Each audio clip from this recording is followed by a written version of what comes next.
Okay. Kick off with our video disclaimer. This disclaimer is to inform all participants that this meeting conducted in person and via Zoom will be recorded for record keeping purposes. By participating in the meeting, you consent that the recording may contain your video stream, including images of yourself, your audio stream, and this includes any opinions that you may contribute. Anyone attending the recorded meeting may have aspect of their personal data recorded if they actively participate or not. By staying in the meeting, you consent to being recorded. By consenting and attending the meetings virtually or in person, participants also agree to recordings being posted to YouTube or other distribution services. We'd also like to acknowledge the First Peoples and Traditional Territory. Armour Township is situated on the traditional lands of the Anishinaabe. Armour Township recognizes the historical and contemporary contributions of the local First Nations and the people of Turtle Island. First up, we have two sets of minutes, actually. Council Township of Armour approves the minutes of the Tri-Council meeting held on August 25th, 2025. With Jerry and Dorothy, and we're off to the races. All those in favor? That's carried. And second, Council Township of Armour approves the minutes of the regular council meeting held on August 26th, 2025 is circulated. Dorothy again, seconder Wendy. Any errors, omissions, edits? All those in favor? Carried. Okay, do we have any declarations of pecuniary interest and general nature thereof based on tonight's agenda? Okay, none noted. We have a jam-packed schedule tonight, so we'll try to whip ourselves through. We actually have 3 delegations, and then we have an application for a zoning bylaw amendment coming up. Plus, we have a closed meeting later. So a fun-filled evening in store. First up, we have in person Amy for our update from waste management for September 2025, and we have a resolution attached to this one too. Over to you, Amy. All right. So I'll try to bit short for you. No pressure. No pressure, no pressure. Just a little update on equipment there. I want to bring back the 10-year capital to have another look at it before we move into budget for October. Little bit of information to that further conversation about bottle returns at the landfill. Not sure if this is something we want to pursue. There would be some added funds on site, which would mean more potential for thefts and that kind of stuff, but it's information for down the road. I have a lovely report on transition and a couple of updates since I brought the report to the agenda. I've actually received an email request from the manager of the waste diversion policy at Ministry of the Environment. They would like to have a little chat about what my concerns are or what our concerns are with the transitioning and 2026. So I received that email after this report was submitted. Dave and I also had a chat about the contract that we have with Circular Materials and the need to have a change notice and a cost estimate returned to Circular Materials. So that's something that's been on my plate, and I've working quite diligently to come up with some numbers, which we already had numbers at the end of 2024 that we'd agreed to. Things changed, didn't agree to what we changed to, but here we are, and here we are in September again. So hopefully this meeting on Thursday at 3 p.m. will be fruitful, and we might gain some ground or at least open some eyes. Well, I think just to add on that, Amy, you had said that in the correspondence that you had sent back when we rejected the original proposal, that was back, I believe, July 8th.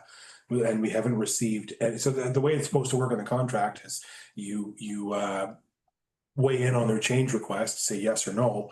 We provided feedback, or Amy provided feedback back in July, and haven't received anything in the last 2 months. So as far as I'm concerned, the ball was firmly in their court, and we've heard no updates from them up till now. So a little surprising to say the least. Yes, but it's it's not from my perspective, because I've been dealing with this since 2016. And it's just like legislation changed and now bing, bang, boom. But this post-transition, they want to lock us in for 3 years at very little money, so I don't see how that can be fruitful for, and it's not just us. I've had chats with Caitlin and Strong, and she is opposed to what's going on, and they're getting the rubber hose as well.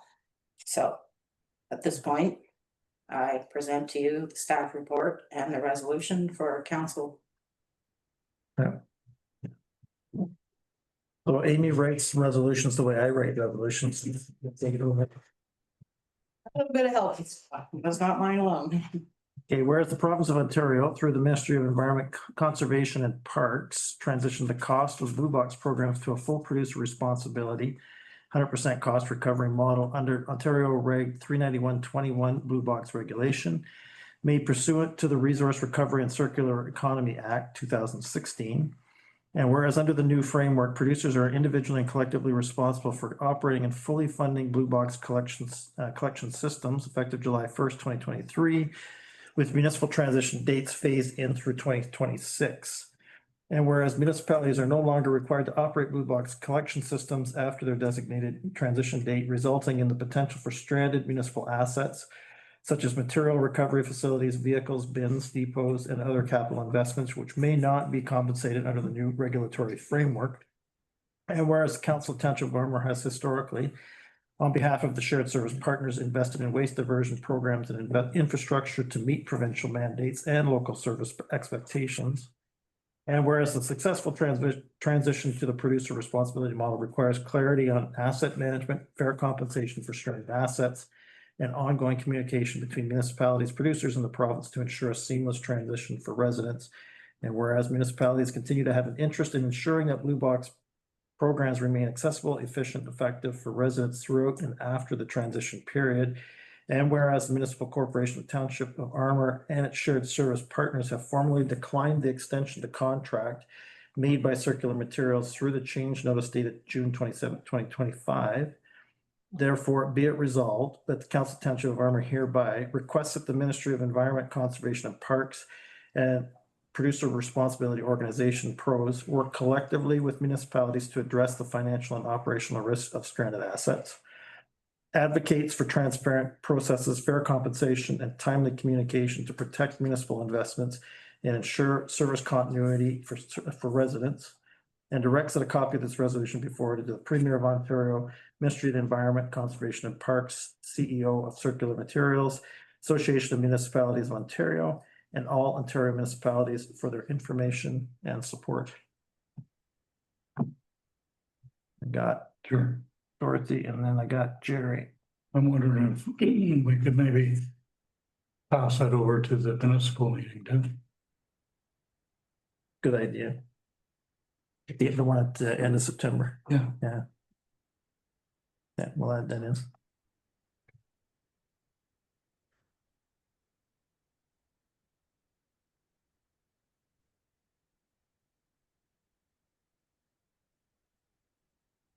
There is some district meeting, right?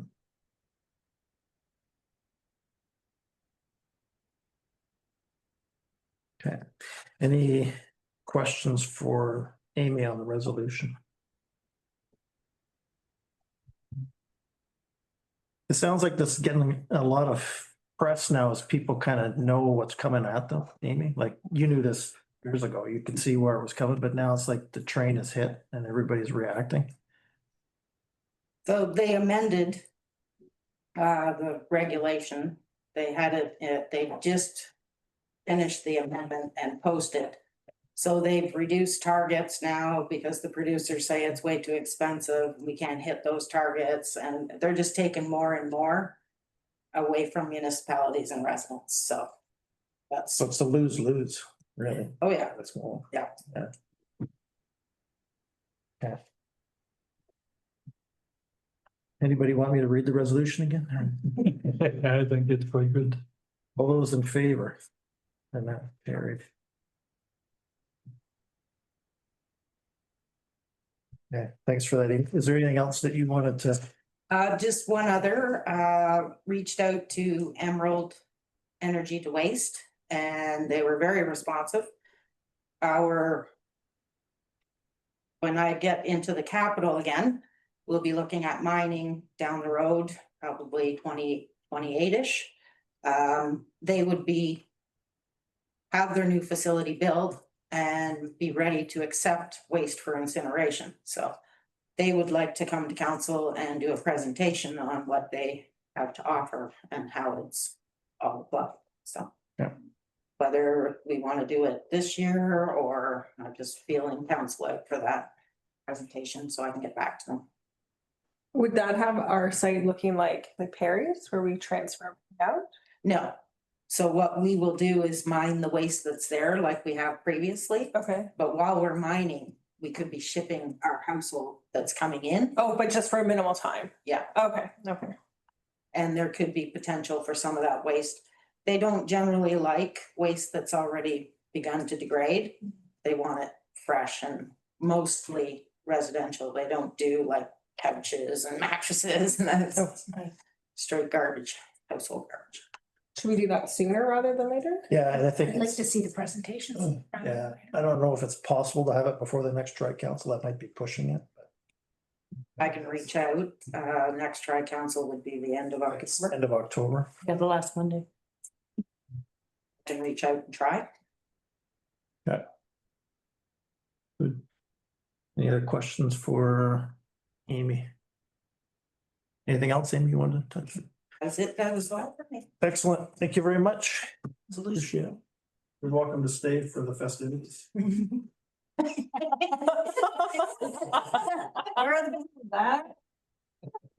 Sorry, Jude. Okay, next up, we have Oh, maybe I can take.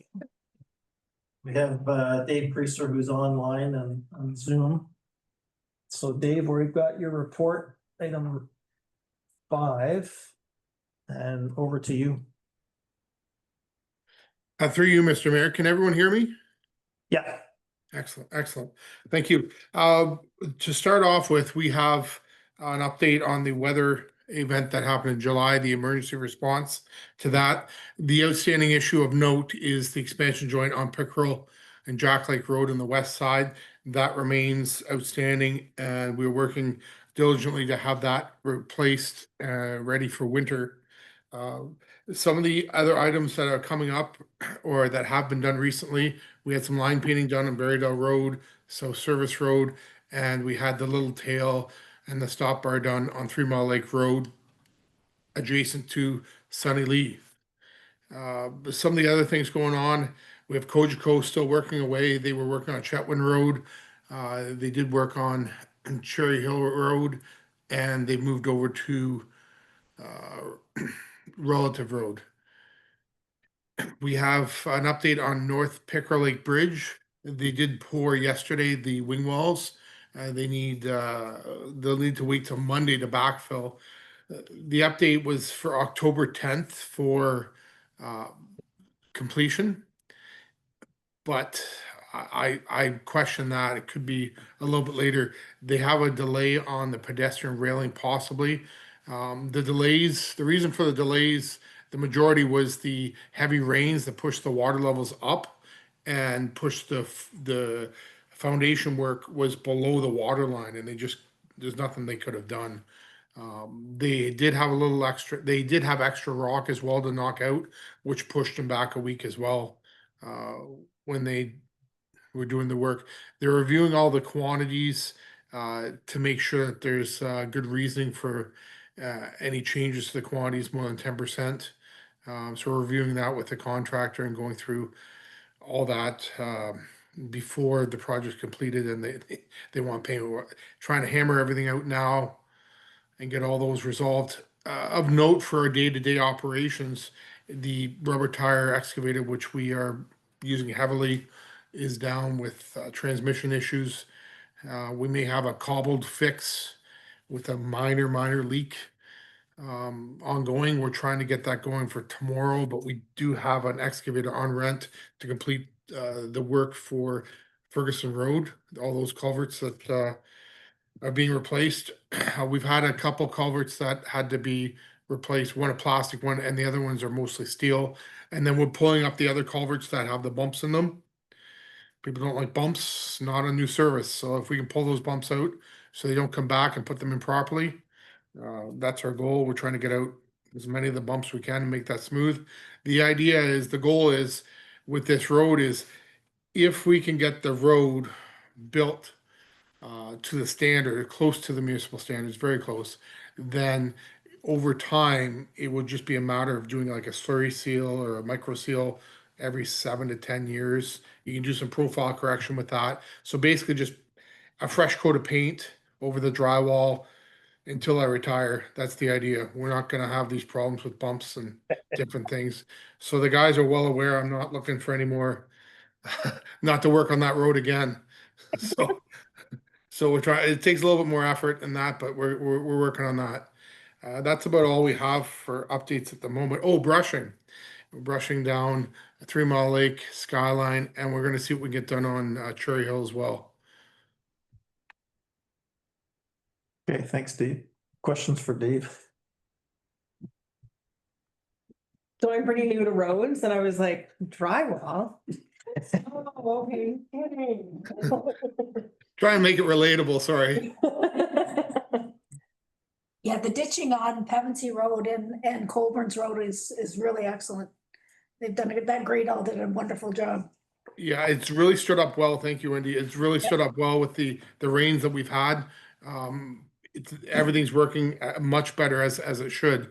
I know we're only able to do some spot ditching repairs where the roads just filled in the ditches completely. But I think it'll definitely benefit our residents and improve our service levels going forward. And hopefully we won't be out there as often responding to wash hits. Got compliments on our ditching from the mayor of South River last night, so not every day you get compliments on your ditching. That's good. I think it takes a mirror to truly appreciate it. Has Cogeco indicated how long they're gonna keep working, Dave, as far as like, they just keep going to the snow flies, or do they have a cutoff date for this year? Yeah, they're supposed to get 20 kilometers in our municipality by the end of this year. So they got a bit of work. They're hustling and they're behind. I had to stop them. They were working on Cherry Hill Road and leaving a mess. So basically they're drilling ahead of time. And so they can only drill so many. So they go down with their drill into the road and they drop down about 2 feet. And then when they hit a culvert, it's supposed to drop down another 2 feet. When they hit rock, they stop and they come in with a chisel, chip it out, and then put it in place and with concrete over top. So they can only go maybe 300-400 meters and they have to come back out of the ground and then go back in. So what happens is you've got these two lines meeting up in the air that have to be spliced and then buried and put down. And they left an awful mess there. So we stopped them from all the work they did in Armour until they were able to get a follow-up crew right behind them to complete all the work as they go. So other municipalities, so our neighbors, they're working with just drilling and leaving everything exposed, and they may run into trouble in the wintertime, and they can't grade during those operations. But with Armour, they're working as they should. Like everything's being done sequentially. So when they're done, they're done. Like when they're drilling, the cleanup crew's right behind them, and they're splicing everything together, burying it as they go along. So everything, we're watching closely, and they're behaving much better in our municipality. Excellent. Any other questions for Dave? Appreciate it. Thanks, David. Thank you. Have a good evening. Good evening. Good evening. Okay, next up, we have our annual audit, and we have Judy here in person to give us the overview. Starts at item 6 in your package.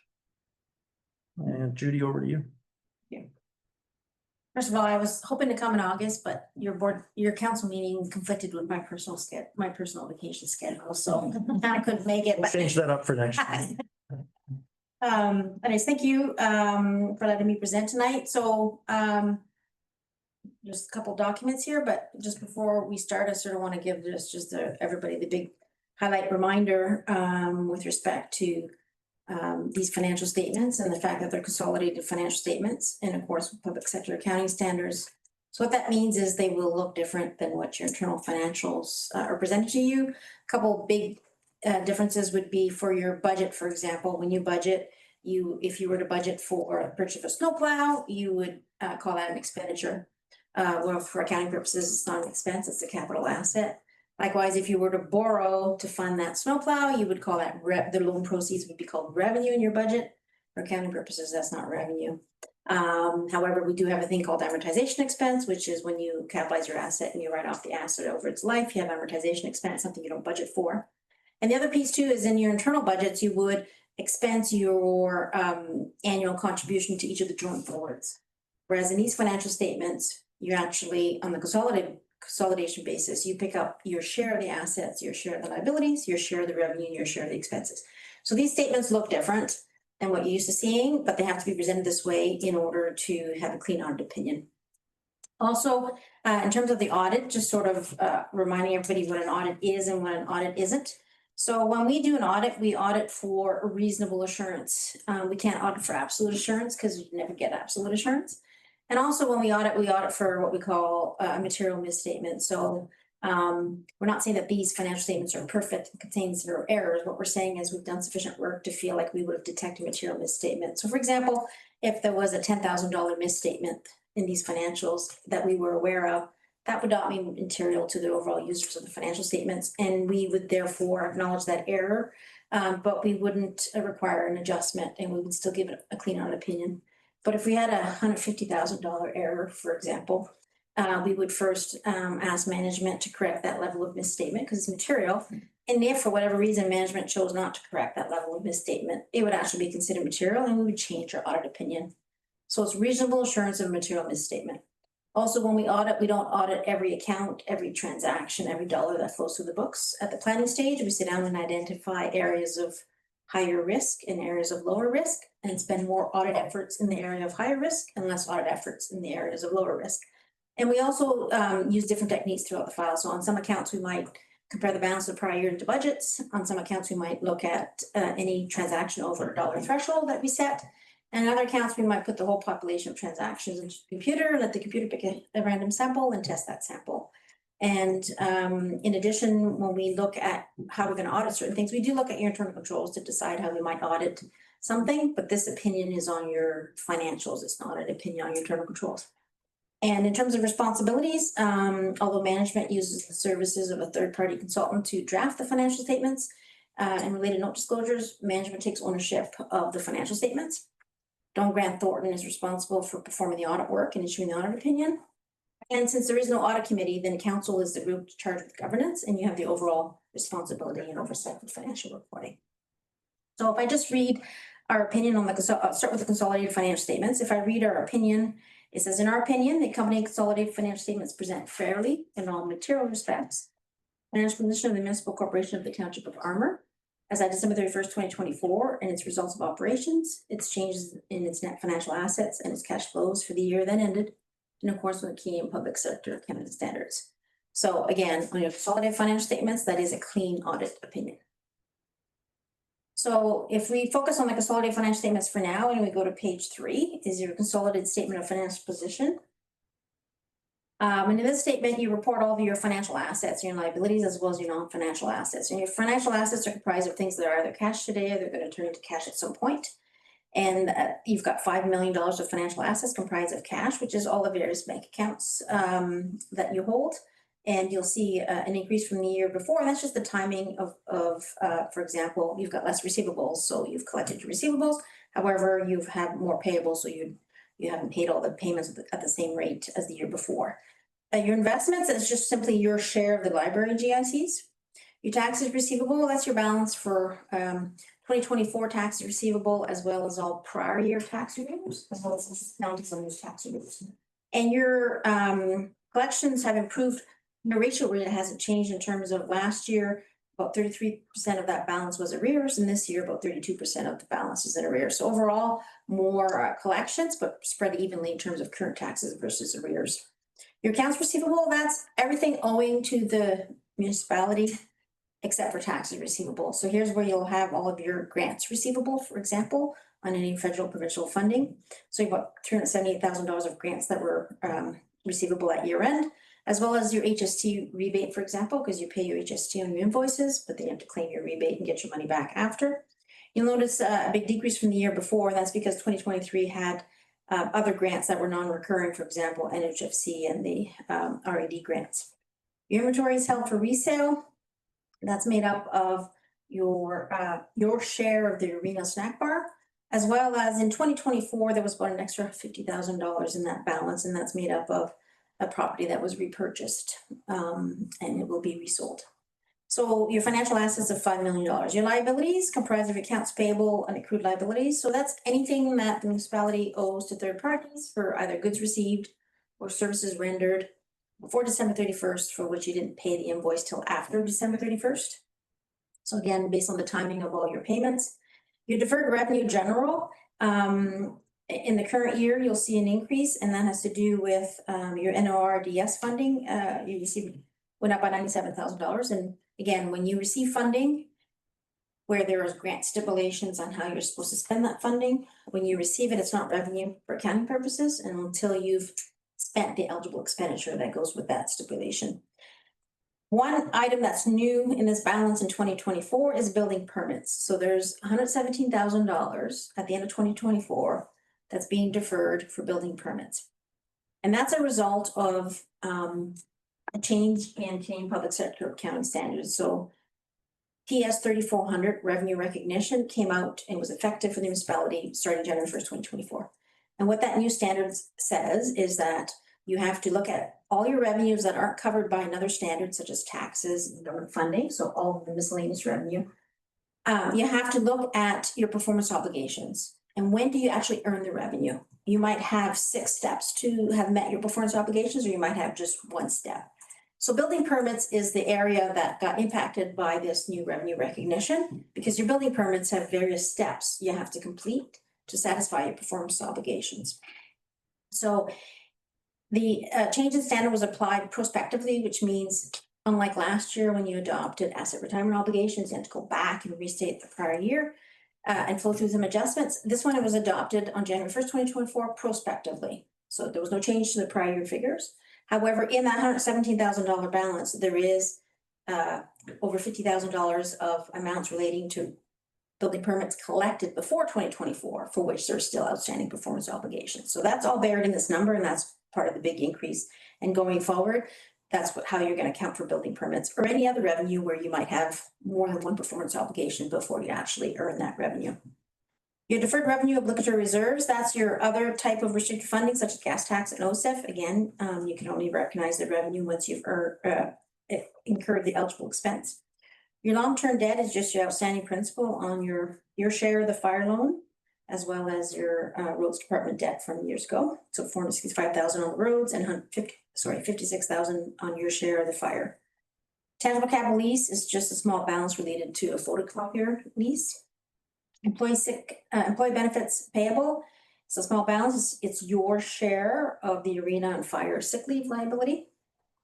And then asset retirement obligations, that's that new balance from last year. Again, in 2023, you adopted PS 3280 for asset retirement obligations.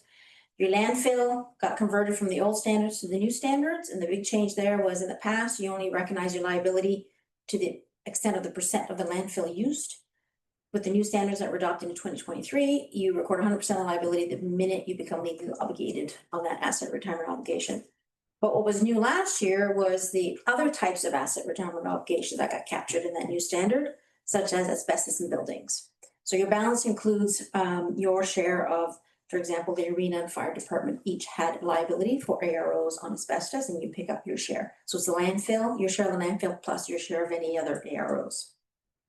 So you have liabilities of 2.3 million. So if you deduct your liabilities from your financial assets, you get what's called net financial assets of 2.7 million. Again, that's a positive figure. That's good news. It means you've got you've got resources available to finance activity that hasn't happened yet. Then you look at your non-financial assets, and these are things that are not cash today, they're not gonna turn into cash anytime soon. The big portion of that, 18.8 million, is your tangible capital assets. That 18.8 million is the net book value of your capital assets, which is strictly the exercise of you capitalize your items based on what you've paid for it when you bought it or constructed it, less the amortization for writing it off over its useful life. This 18.8 million is not necessarily representative of fair value if you were actually trying to sell those assets at the current market rates. And during the year, you had additions of about 1.54 million, of which about roughly $700,000 was roads addition, 413,000 was vehicles, of which the bulk of that was your share of the fire, and then some land. And then your offset was amortization expense of 919,000. Then you've got inventory supplies, and that's just things you've paid for, but you didn't use up by December, so sand, gravel, and culverts.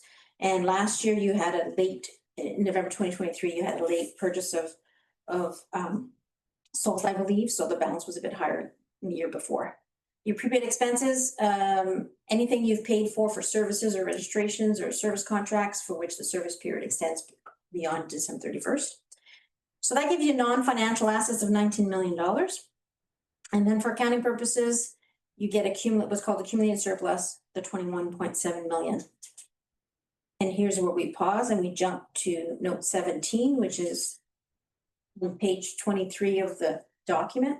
Not sure what page of the PDF, but the page number 23. Note 17. Note 17. And it's really important to take a minute and understand that note, because your 21.7 million of accumulated surplus for accounting purposes is not money to spend. It's not the same thing as an operating surplus. It's not the same thing as a budgeted surplus, an annual surplus. It's none of those things. It's an accumulated surplus for accounting purposes. Sorry, Judy, page 71, I believe. Accumulated surplus, you said? Yeah. And when you look at that 21.7 million, you'll see 3.7 of that balance is your reserve and your reserve funds. Okay, that's in there. And then the other big balance is your tangible capital assets, so the 18.8 million. So the offset of when you account for tangible capital assets, that creates accumulated surplus for accounting purposes, sort of like equity in your assets.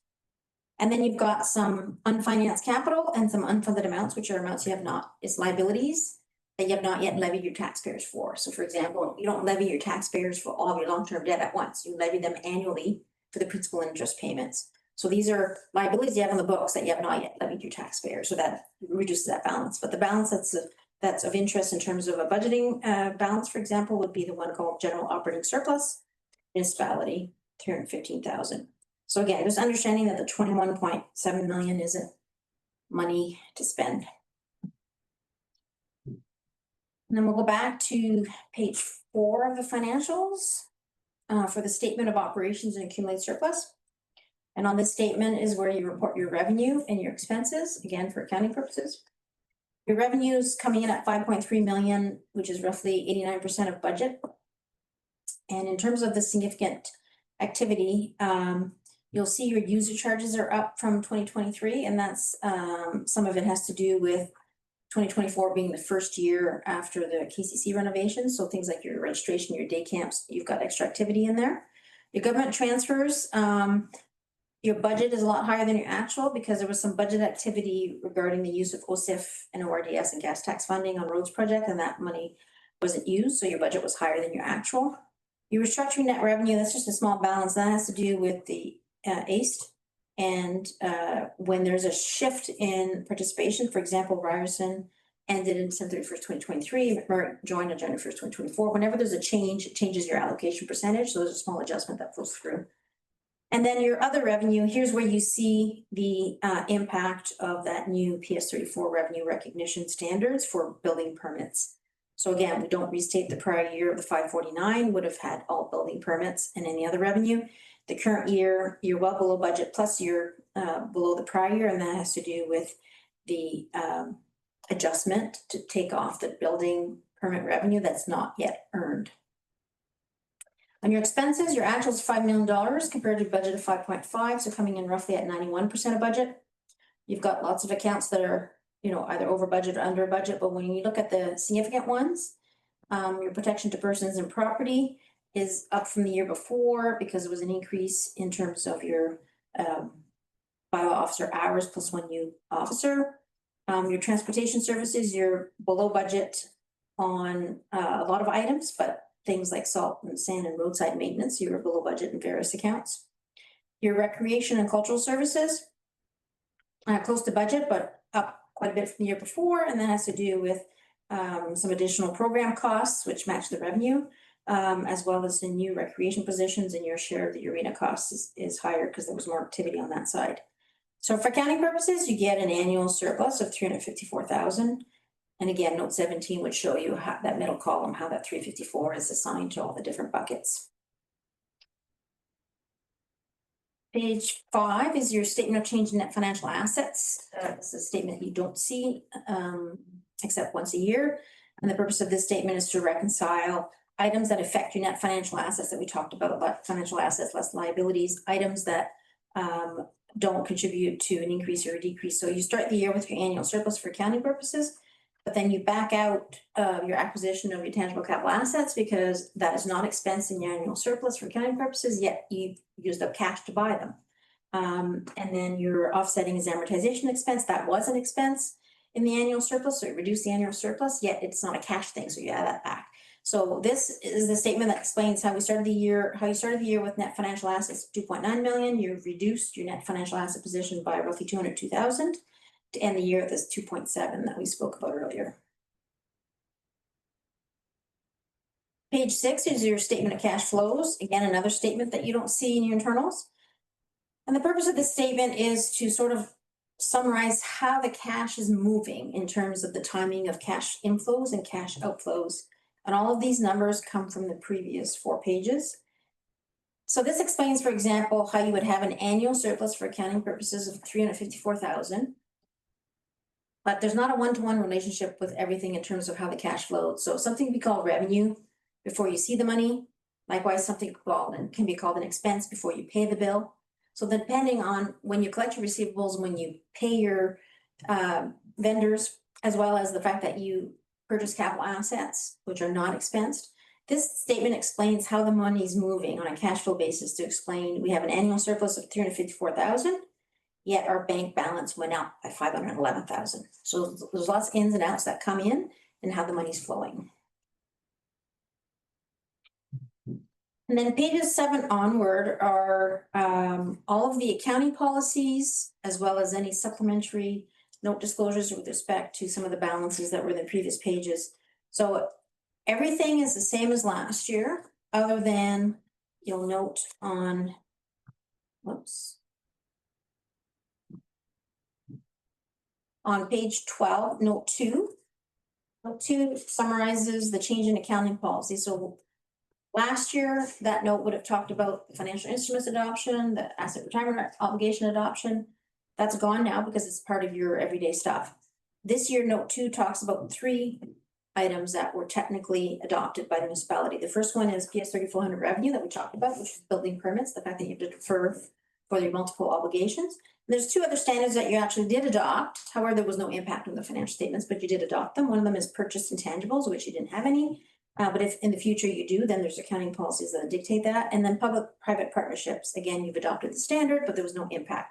In the future, if you enter into a public-private partnership, then you would have to account for it the right way under the new standards. So 3 changes, 3 standards, but only one of them had a numerical impact on your financials. And so the rest of the notes are all the same as the year before in terms of just providing additional information. Any questions on the consolidated statements? Are there any changes in standards coming up for this year that we should be, that you're aware of now? No, actually, very quiet. In 2027, so effective fiscal years beginning on or after April 1st, 2026, which for you guys, 2027, that will be a big change in your financial statement presentation. This financial assets, non-financial assets, that type of presentation is going to change. So that will be a year of big changes in terms of presentation. Okay. They just make the changes to keep us awake. This happens once a year. Something different to look at. Well, Be Cole's notes version. it's, Good. yeah, it's always either an auditing change or, well, you know, your financial statements are prepared in accordance with the accounting framework. Your financials and the numbers and how you do that. And then we have to audit based on the Canadian auditing standards. So if it's not an accounting change and it's an audit standard change and there's always something.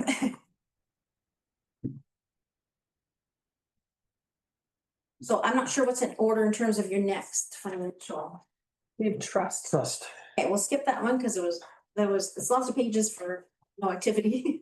And then after that is Trier. Okay, so Trier, same concept regarding the audit in terms of a clean opinion, but what's different here is materiality is a lot smaller because materiality is based on the standalone financials that you're looking at. So you know how I said for the consolidated $10,000 misstatement would not be material? And we wouldn't change our audit opinion? Well, for Trier, $10,000 would be material because it's such a smaller set of financial statements. So if we had a misstatement of $10,000 for Trier, we'd actually request management to adjust it in order to keep a clean audit opinion. So again, much lower materiality, but same idea with the audit concepts and the clean audit opinion. So if we just quickly look at this one on page 3 of the statement of financial position. Your accounts receivable, effectively because there's no bank account, then it's really just due from the township. Your inventory held for resale is the food cycler filters. And then you've got liabilities, which is your mostly your payroll liabilities. You've got a bit of deferred revenue, and then your asset retirement obligation. Here's where, you know, in the township consolidated statements, it was just your share of the landfill liability. In these financial statements, it's the whole landfill liability that the 3 municipalities share. And there's 2 parts to the calculation in terms of your balance went up from 502 to 584. And when you do the math, the interest rate assumption, so there's a lot of assumptions made in that calculation. You know, how much your annual volume of usage is, because that predicts when your closure and post-closure, like what's the life of the landfill for your closure and post-closure costs to kick in. So there's cost estimates, volume, timeline estimates, inflation rate estimates, and discount rate estimates to bring it back to today's dollars. So, so you're 1 year out in terms of an extra year of usage, but your interest rate assumption actually dropped a little bit. And because in the calculation, interest rates in the denominator, a decrease in interest rate. And then with the way the math works on this is when you do a change in cost estimates, either timing, rate, or inflation, then that goes to, you capitalize that as a tangible capital asset. Okay, and that's part of the ARO standard adopted last year. And then the second piece of the calculation is if nothing changed and now we're just 1 year out, then it's called accretion expense. So you just move present value, you've present value your dollars, now you're moving it a year closer to retiring that liability. So that's called accretion expense. So that's the 2 pieces that change that. And you'll see that offsetting is in your tangible capital assets, there's an increase. And although your additions are only 3,000, the rest of your increase in your tangible capital assets came from the other side of this asset retirement obligation. And then your inventory supplies is strictly your landfill cards for colored fuel. So in this statement, you have net debt, which means your liabilities are bigger than your assets. And that's because of the landfill liability. And again, it's something you don't fund. You haven't funded that liability yet. And then your accumulated, instead of accumulated surplus, in this case, you have an accumulated deficit, again, triggered by that liability. Page 4 is the statement of operations. So for the Trier committee, your actuals came in at 484, which is about 93% of budget. And again, when you budget for your municipal contributions, there's a whole bunch of assumptions that are made, but at the end of the day, when your user charges, you know, come in higher than expected, then you're able to reduce the municipal contribution required to fund that. And you're always sort of budgeting on the conservative side because a lot of activity is not known, the value of the recycling sales not known, so there's lots of uncertainty with the budgets. Your expenses 549 coming in roughly at 95% of budget. And your significant variances there are related to, for example, for your salaries, it was one employee off covered by part-time. Your contracted services are higher than budget because of equipment rentals due to repairs. And your rents and financial expenses are higher than budget due to container rentals. So there's lots of activity going on, but at the end of the day, you have a deficit, for accounting purposes of $65,000. You started the year with a deficit of 157, so that you end the year with a deficit of 223. I won't go through the rest because that was just a highlight on those 2 pages. So your last one should be East. Yeah. Same concept, clean audit opinion, but again, materiality similar to Tri-R committee, in terms of something being material. When you look at page 3, your statement of financial position. Your accounts receivable, again, because there's no bank balance, your accounts receivable includes your due from your township. But this year, the balance also includes about another $10,000 of CNO grant from FedNor that was receivable at year end. Accounts payable made up mostly of accrued payroll and some vacation pay. Tangible capital assets, there was no additions during the year, so the decrease is strictly the amortization expense. And in terms of your operations and accumulated surplus on page 4, your actual 402 compared to budget of 408, so you're coming in roughly at 99% of budget. And again, there's lots of activity going on with ACE, but not every year looks the same. So depending on when some programs end and new ones start. In 2024, you had more funding from the FedNor CNO grant and less for the brand strategy. And that's just based on when those programs run. Your expenses, 399 actual compared to budget of 409, so coming in roughly at 97%. Your biggest expense, of course, are your salaries and wages. And there was an increase from the year before, mostly due to a cost of living allowance increase, as well as when one position went permanent. And your implement Amagwin brand strategy project, of course, your expenses are a lot less in 2024 because the activity was less compared to the year before. So a accounting surplus of $3,000. You started the year at 58,000 accumulated surplus, so you've increased it to 61,000.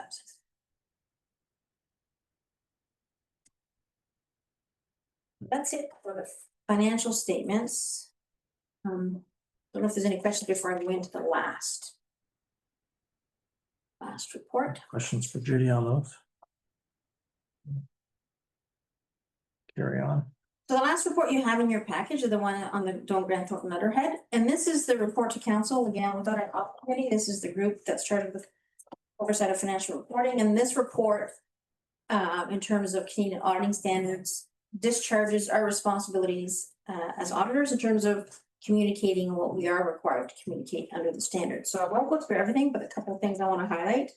Number one is heading into the meeting tonight, we're done our audit. So the only thing that's outstanding now is receiving the signed management representation letters, which I know Allison has, approval of the financial statements, hopefully by council this evening. And then we've completed our subsequent events procedures up to today. So we don't expect any issues there. We had no modifications to our audit report. If you look on page 3 of our significant risks, these are pretty much the same as the year before, which is the first one is under the auditing standards, there's a presumed risk of fraud in revenue for every single audit. Although you have various revenue streams, we've attached the fraud risk to the grant revenue cycle for a couple of reasons. Number one, that could be an incentive to record expenses earlier than they were incurred in order to record the grant revenue. And you could have 2 separate grants where you have to repay unspent funds. You could have a surplus in grant A and a deficit in grant B. And you might say, I'll move some of the grant B expenses into the grant A expense report so I can reduce what I owe. So, so there's some risk in there in terms of revenue recognition. So what we do is we review all your significant grant agreements, make sure we understand what the grant's for, all the stipulations, whether it's an expenditure type stipulation, whether it's a timeline stipulation. And then we test the expenditures that go with that grant to make sure that they were incurred in the right period for the right purposes in order to earn that revenue. So we had no exceptions noted. The next risk is another presumed risk of fraud in the auditing standards, and that has to do with management, what we call management override. And really that has to do with journal entries. So, you know, no matter what your controls might be over who can approve an invoice, who can sign a check, and, you know, post transactions, at the end of the day, you can have a great system in place. And at the very end, by journal entry, things can be moved around. So a lot of times, you know, people think of fraud as someone taking something from you. but you can have what we call fraudulent financial reporting, which is nobody took anything, it's just they move things around to present a different outcome from a financial perspective. So consistent with the grant revenue risk of fraud, we look at journal entries. We want to make sure that the journal entries have a business purpose and that they make sense. And we focus on certain types of entries that could be indicative of manipulation of the records. So we had no exceptions noted. And then lack of segregation of duties, again, in a small office environment, there's always usually a segregation of duties issue, and you can't perfectly segregate all of your functions. And in this case, one thing we do focus on is who has access to the payroll master file, and we in our payroll sample, we make sure that we test at least those people are part of our sample to make sure that they don't give themselves an unauthorized pay rate increase. So we had no exceptions there. We always vote on it. We're always. No need. On page 4, I've sort of already touched on the PS 3400 revenue. So again, that was a new accounting policy adopted in the year and the impact it's had on the financials. And then accounting estimates. Again, your tangible capital assets is an accounting estimate, not the cost of the asset because it is what you paid for it, but the life of the asset. Useful life is an estimate because that will determine the amortization expense, and you do have a bylaw for that. So we make sure that your amortization policies are consistent with the bylaw and that the amortization expense is reasonable. And then your asset retirement obligations, again, a whole bunch of assumptions on those calculations, and we test to make sure that the inputs into the calculation are reasonable. And you adjust that estimate as you become aware of better or new information as you go. On page 5, in terms of misstatements, so we had no adjustments after the internals accounting records were presented to us, but we had one item that we consider an unrecorded misstatement. And again, this is not material, so we did not change our audit opinion, but we are reporting it, and that has to do with in adopting this new PS 3400 standard for revenue recognition with building permits. There were a couple items in the building permits that probably should have been deferred for some steps that were not yet completed. So, and the way we did our testing is we had a difference. We had management had underestimated deferred building permit revenue compared to the number that we were coming up with. Again, it's just an estimate, but it's our best guess as to there could be a potential understatement of that revenue. Again, not material. And the only other thing is just that we're reconfirming our independence in terms of being able to be the auditors. And page 7 confirms the upcoming changes to accounting and auditing, but 2025 is a quiet year.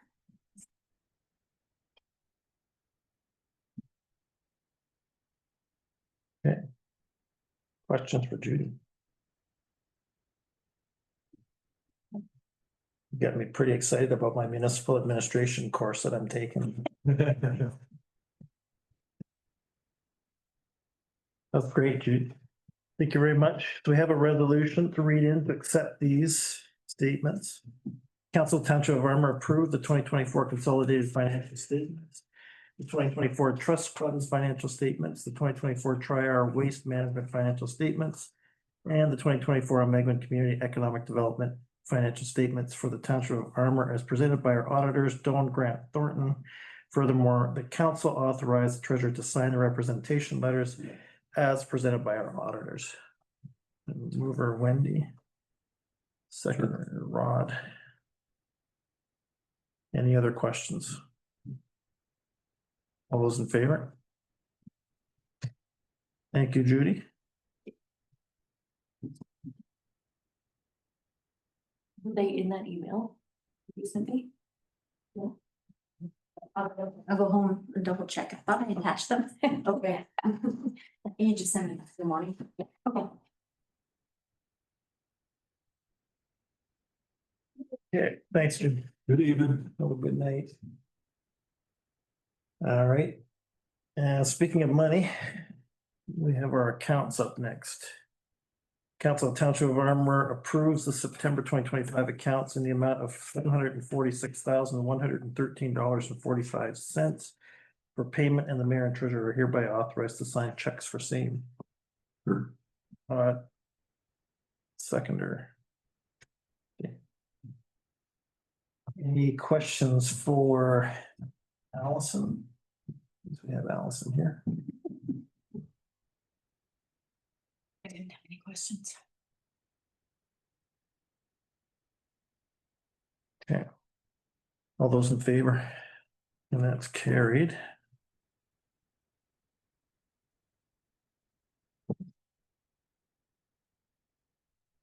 Sorry, I do have a question. Is it too late? You can ask question anytime. There's an expense for KCC repairs day camp fashion. Paid to Melissa Marshall.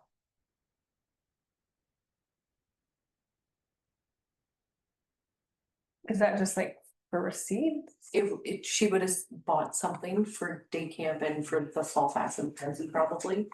Okay, so as opposed to like, Get the receipt. okay, but as opposed to like the KCC doing it, she did it and then submitted the receipt herself? Oh, yeah, so she Maybe, bought okay. it personally, Okay. she bought it personally Okay, on her own card. okay, So we code it as a KCC expense, that's why it says KCC. okay. Any other question? Okay, so we are on to applications, zoning bylaw amendment. And we have Don Murphy here in the crowd with us today. We also have someone who may be interested in this online, Darcy Prentice is on Zoom. And I guess maybe Charlene, we can start with you for some background on this and we can dig into this a bit more. I was on holidays at the time when it came through. When I returned, I sent it through to Bob. Bob replied back with a staff or with a report to council. In the meantime, we were aware that there were some concerns. We did seek some legal advice and our lawyers presented a resolution for us tonight. So we have two versions of the resolution. There's two of them there. There's one there, the standard one. After council discusses, and then there's the other one there. Okay. Do you see them there? Yeah, I've got the two copies here. Okay. So, and Don, since we have you here, maybe best to get some comments from you as far as the application itself. Sure. The application is intended to bring the zoning bylaws in compliance with the provincial planning statement 2024 and 2025. I think my group had some concerns when the conditions of the acceptance of the application altered what council had approved that was very specific, but it became clear that it's the zoning bylaws that are much more important than the acceptance criterion by the Southeast Barrytown Planning Board. So this is intended to bring the municipality's zoning bylaws in compliance.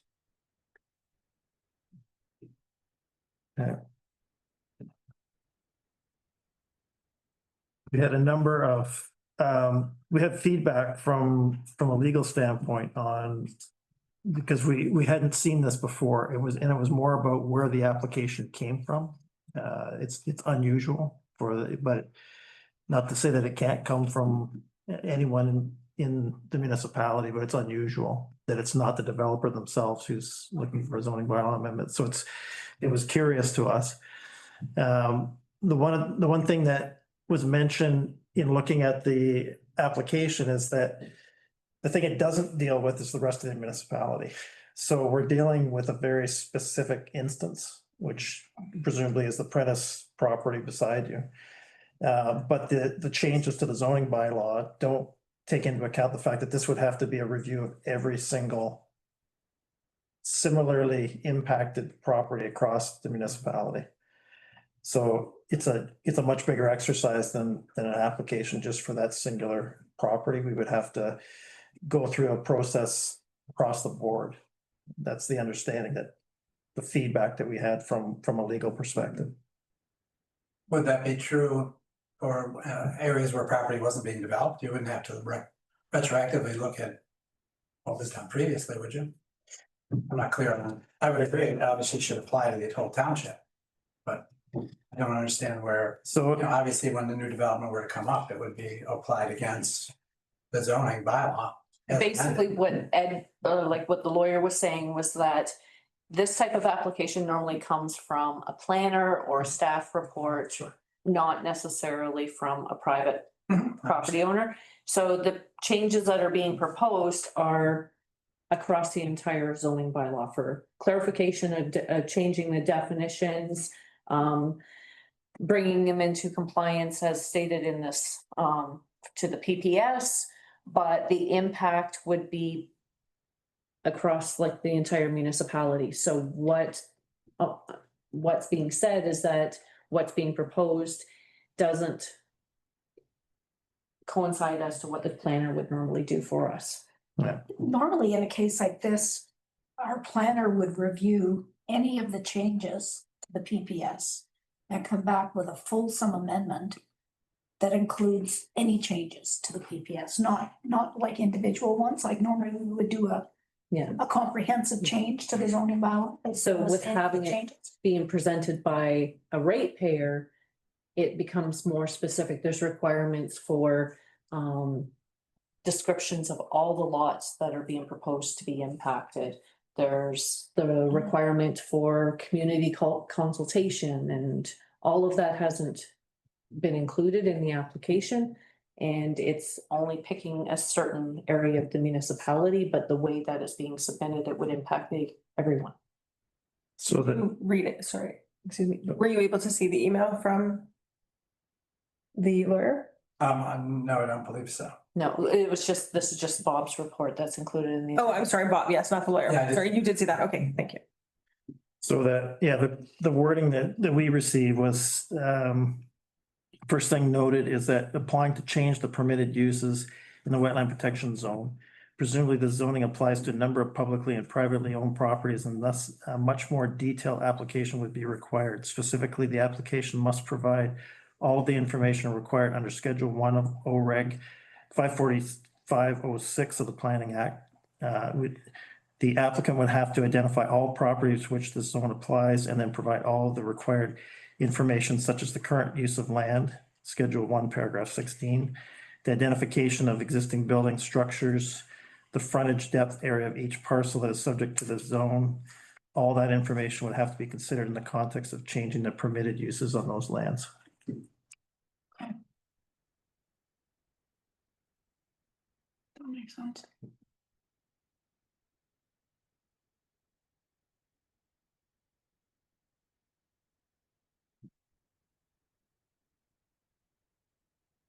So when I had received the application and I had reached out to the planner regarding it, I was confused because it was the first time that I'd ever seen this, and it's like, okay, so if we, usually these types of applications, when it comes to amending the zoning bylaw, come to us from Bob with a report. And I inquired, is it possible for a ratepayer to do so? And I was led to believe that they could. And then the lawyer is coming back and saying that, wait, do you need to include all this other stuff too, which is. Yeah, so that's what's in this resolution. So I'll read the resolution in, just so we're clear as to what's being proposed in response to Mr. Murphy's application. Whereas the Township of Armour has received a zoning bylaw amendment application submitted by Mr. Don Murphy, among other things proposing changes to the permitted uses within the wetland protection zone. And whereas pursuant to subsection 3410.1 of the Planning Act, an applicant must provide the prescribed information and material as set out in Schedule 1 of Ontario Regulation 54506. And whereas the township has determined that the application submitted by Mr. Murphy does not include all the required information under Schedule 1, including but not limited to a complete list and identification of all properties to which the wetland protection zone applies, including a description of the subject land, including such information as the municipality concession, lot numbers, registration plan, lot numbers, reference plan and part numbers, and street names and numbers. Schedule 1, paragraph 9. The current use of land for each parcel, that's Schedule 1, paragraph 16. The identification and location of all existing buildings and structures, Schedule 1, paragraph 17. The frontage depth and area of each affected parcel, Schedule 1, paragraph 10.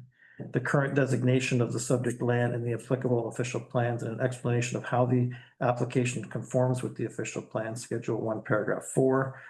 A proposed strategy for consulting with the public, including affected landowners, Schedule 1, paragraph 31.1.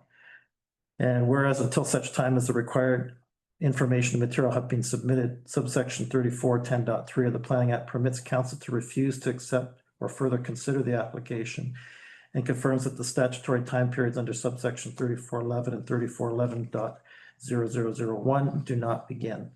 And whereas the proposed zoning bylaw amendment appears to have been drafted solely in the context of a specific subdivision proposal without broader planning justification or in consideration of township-wide implications, including how the proposed changes may affect other lands designated within the wetland protection zone. Therefore, be it resolved, Township of Armour deems the zoning bylaw amendment application submitted by Don Murphy to be incomplete, as it does not include the prescribed information material required under subsection 3410.1 of the Planning Act and Schedule 1 of OReg 54506. Refuses to accept or further consider the application pursuant to subsection 3410.3 of the Planning Act, and directs staff to notify the applicant in writing of council's decision and advise applicant of their right to challenge this decision to the Ontario Land Tribunal under the Planning Act.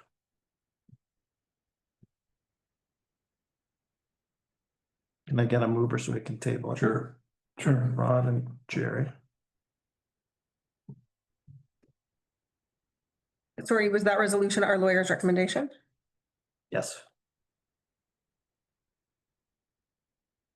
So there's two options. We either deny it or we give the opportunity to include all the information requested.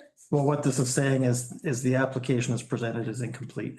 So we either give the opportunity to complete or we just deny it Well, because it's incomplete. Well, Dawn could go back or a group could go back and do all this work and come back to us with a complete application. Am I mistaken, Mayor? Isn't the application to be accepted and then determined if it's complete or not? How are we deciding if it's complete before it's been accepted? Well, That my understanding would be, I would be told after it was accepted that it was incomplete and I'd have opportunity to amend that to complete this. And that's what this is. But it hasn't been accepted. This is saying we're not going to accept it. We can't, that's saying in the resolution it's not being accepted. If you want to dispute that, then you can take it to the OLT. Right. But are we saying we're not accepting it because it's It's incomplete? incomplete. That's how I would. So you're suggesting that we can't say that we're not accepting it because it's not incomplete or because it's not complete until we've accepted it? Yes, that's my understanding. Process. So So we would have to accept the application, say we don't consider this to be a complete application. We're now asking you to complete it? that's legal advice right I was gonna say, we got legal opinion. Yes, yeah. And whereas until such time as the required information and material have been submitted, subsection 3410.3 of the Planning Act permits council to refuse to accept or further consider the application and confirms that the statutory time periods under subsection 3411 and 3411.0001 do not begin.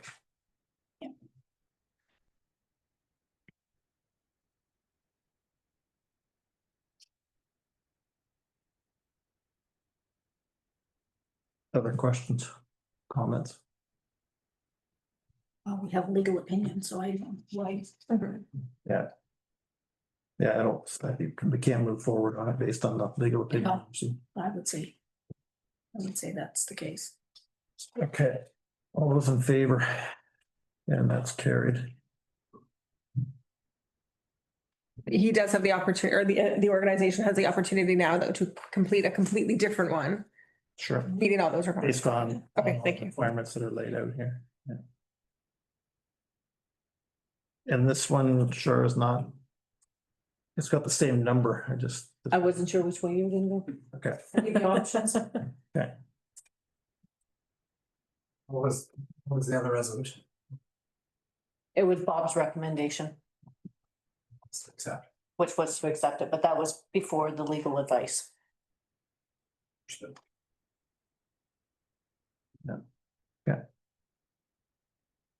thanks, Don, appreciate it. Input. Thank you for your time. Yeah, I'll get Kayla to get you a copy of that resolution from us, but you have that, so you know what the requirements are. Appreciate it. Okay. On to bylaws. Council Township of Armour have read and approved bylaw 54-2025 being a bylaw to confirm the proceedings of council at August 2025 meetings, and we authorize the mayor and clerk to sign this bylaw and fix the seal of the corporation there too. Sure.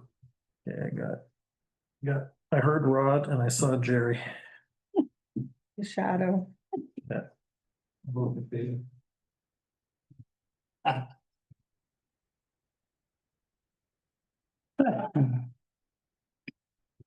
Okay, so we are into. We still got quite a bit of business. We're into reports. Press on. Take a break later. There's just one resolution in the reports and that's for the recruitment. Oh, okay, good. All right, thank you. Okay, first up, we have the planning report for September 2025. Any questions for Charlene on that one?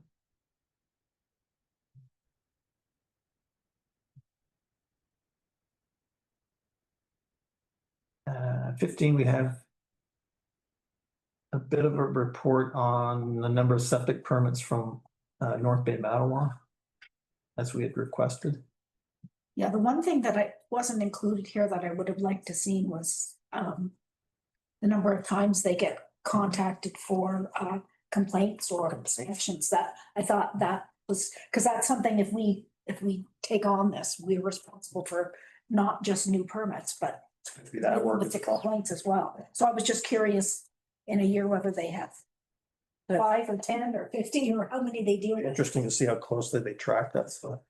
Well, that could be it. Could be Yeah. they don't really have proper tracking to report it to us. So but, that include complaints. yeah, complaints and inspection requests, mostly complaints, really. Like I know, and I had no idea how many that would be. Times they visit us. Yeah. No, Yeah. like you might have 28 inspections, but maybe you're there 2 or 3 times. For the same. Oh, yeah, I For don't, one it's permit, yeah. probably similar to our building permit process where there's a schedule of whatever, 7 inspections for one permit. I'm sure they have. They've got to come back at least 2 or 3 I times. would think at least. So if I, that looking for statistics be included for complaints, inspection requests and consent applications would be another one. Site visit. Yeah. Yeah, that's right. They would have to do, yeah, Site visit. Generally, what would we call encounters? yeah, The number of times that. yeah. I just think it's good Septic for, encounters. good for us to have that background. Okay. It might be incredibly time consuming. Yeah, they may not have the. They may not have it. Sorry, I meant taking it on might be incredibly time consuming. So it might be like, and Doug may have some of that information. I just, We probably could estimate the amount of the trips that he would, because they did some of that, I think, in his past roles, but Yeah, yeah. I'm sure he would have some visibility over, yeah, you know, for one approval, what things would look like, but if we can get it from Chris, that would be even better. yeah, for sure. Next up, minutes from the Historical Society. Did we talk about this one in our last meeting already? Sure. It was August 18th, so. No, I wasn't there for it. I had, Oh, that's right. but it looked like it was a pretty quick meeting. Just the only thing that's in the works is the Halloween party. I'll have more information after the September meeting. Similar format to last year, you think? I think so. Maybe one less game. Yeah. Next up, planning board meeting is August 27th, so we had another full schedule. 4 applications followed by a subdivision application. And that application, actually, they were all approved. Subdivision application was in Perry Township and it went through. So Savage Settlement Road. Lots of new homes. So is your new fee schedule in place? It's in place, so, yeah, that's a good, actually, glad you brought that, because we had one person come and ask if they could get a bit of relief, because they were kind of caught in the middle of, and we kind of anticipated that, so we gave them we kind of split the difference on the fee, because the fees have gone up, they doubled, but Yeah. that was 2014 rates, so It's all kind of relative. They should have gone up a long time ago. But yeah, I think it was June 1st was the date we officially cut over. ACE meeting, August 25th report. Wendy. Okay, so we didn't meet in July, but there's your August report. Really good information on the success of the Summer Star Party. It was very successful.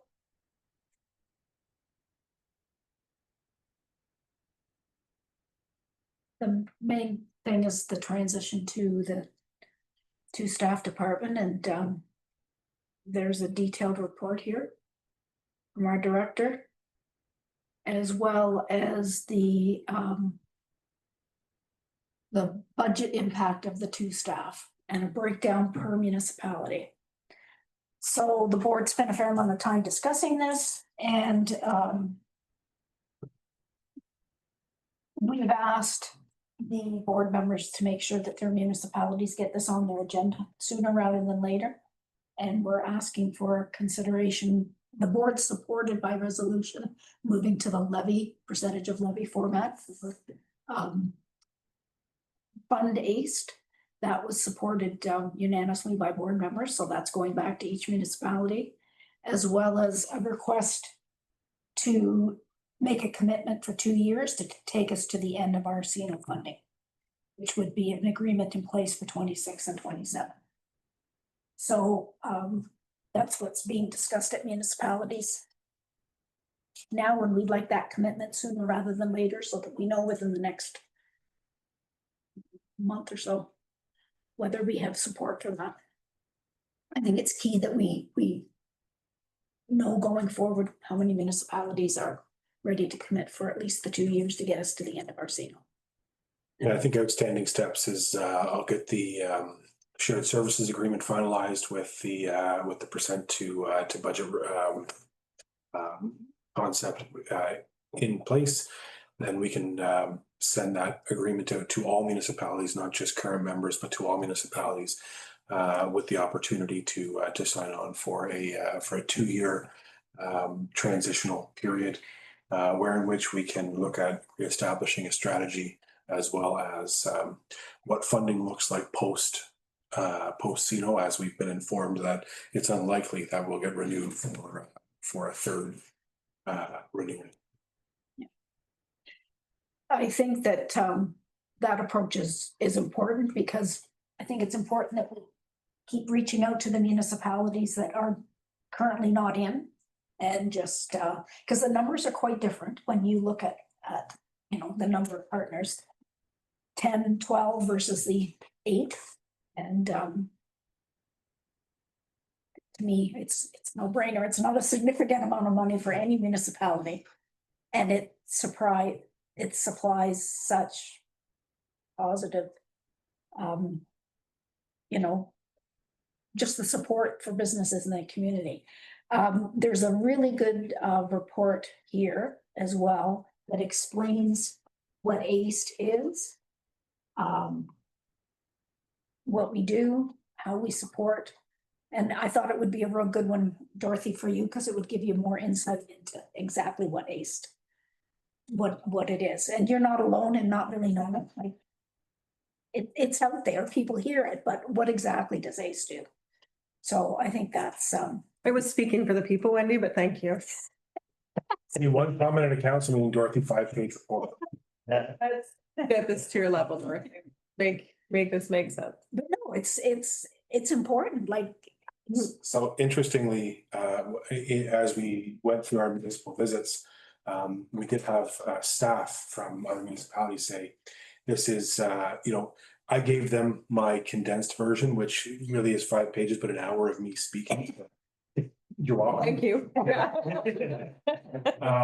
And they say, this is great information to have. It would be nice if everybody had access to this, or have a document that we could use for new council training, for council cycles and everything. So this is, I suppose, a means to a beginning. Hopefully it doesn't get any bigger than 5 pages, but 5 pages was about as little as we could condense it down into, to provide an overview of what it is that we do. It also provides an opportunity for questions instead of none of it making sense. Now I can be like, well, this part doesn't make sense. And then you're able to then, dig a little deeper into that area. So, So and I think the whole history, the background of how we came to where we are now, I think is really important and interesting. So, yeah, so the board was very excited about this. and this will be in each council agendas package. Well, yeah, I mean, so this will be sent out with the new agreement as well as kind of a formalized request to consider ACE membership for the 2-year period. So there's a few pieces that are put into there, and I'm just kind of hoping that, I think we recognize, and we've said this with a lot of the staff that we've spoken to, we see the size of our agenda today, and ACE is, so it's hard sometimes to get some spotlight time. But with the request for consideration, hopefully there's the opportunity there to either pipe in and share some information, or at the very least have some correspondence questions that we can speak to. But I've been speaking with non-member municipalities, and I believe that the intention with this package and with the ask will go to the I was supposed to be on the August clerks and treasurers meeting. I pulled it because there were still some decisions that had to be made. So in October, I'd like to bring this forward and say this is the opportunity. And this would be the condensed version so that I don't have to spend an hour talking about that and disrupt everybody's lunch. So I think it's really important to include like the clerks and the CAOs and the staff at the staff level, because as counselors and even as board members, you don't have control over what goes in that agenda package. But if we can get the clerks more aware and fully involved, and I think the monthly visits is really helping out with And that. to see its value. And to So if see they see its value, it's a lot easier for you to express the value to us. If Yeah. you understand them, if the staff understands the value, right? So in anything, not just taste, but yeah. But I mean, if you look at, what page are we on here? The third page of this report, and you look at those numbers of, investment by different levels of government, and the total known investment, by the applicant and the levels of the government, that's a big number, a very large number for our area. So there's incredible value there. And it's good that you guys had such great feedback as far as the levy. That makes it, Yeah.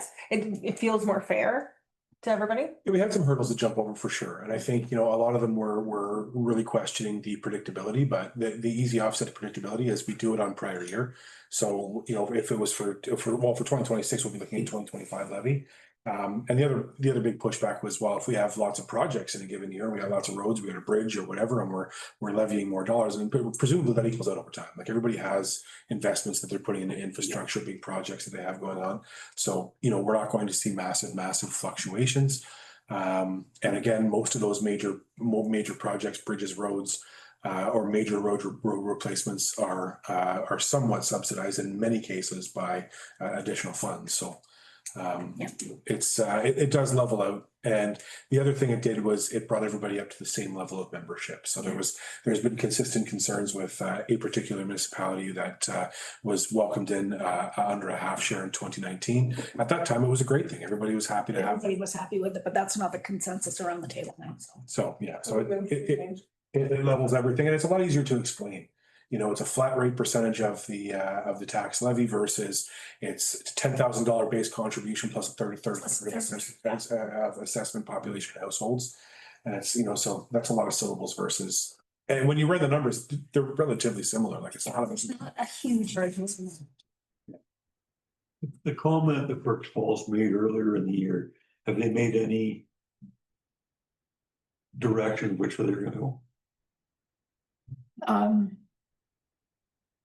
Premature, I'm just scared. Well, unfortunately, we don't get a lot of input or feedback from the member that's Okay. attending the ACE meeting, so it's hard to get a handle. We may ask a specific question, how do you think you feel about this? But unfortunately, we don't get the feedback, so I Is don't. there a possibility of getting a delegation, of ACE getting a delegation prior to their first budget meeting?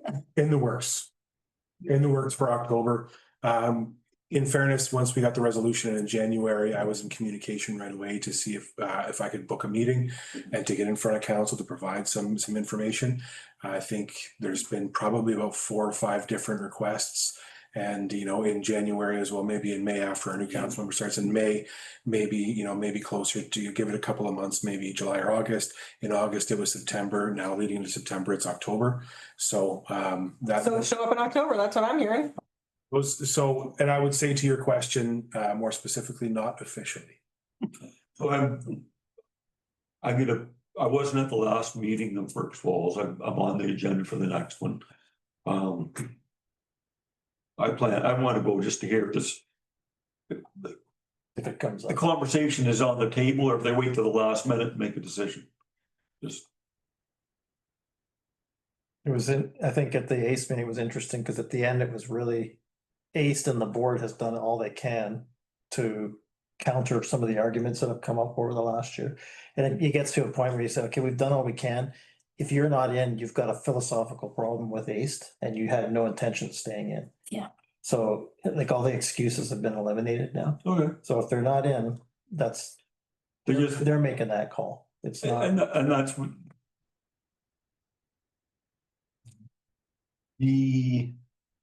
My personal opinion was that we're making their decision based on no information. Yeah. So if they've been given information, they've either changed their mind or they Or they had no intention of. yeah, that's the word. Yeah. I think in conversation with council members as we discussed certain projects and had one-on-one meetings with them, there was some interest in having a before the meeting, you know, because it's hard to get out all of even this or even introduce this stuff in a 10-minute delegation. Yeah.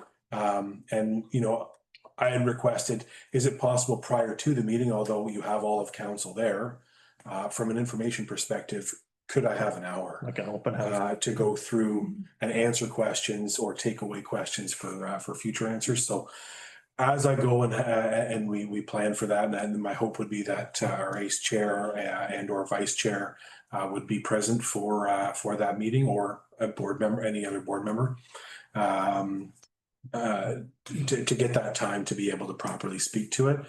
Or at the very least have a schedule where you can meet with council members in clusters or individually to provide this information. Because with the council members we've spoken to, there was certainly some interest in understanding a bit more of a bit more than the information that may have been shared. Yeah.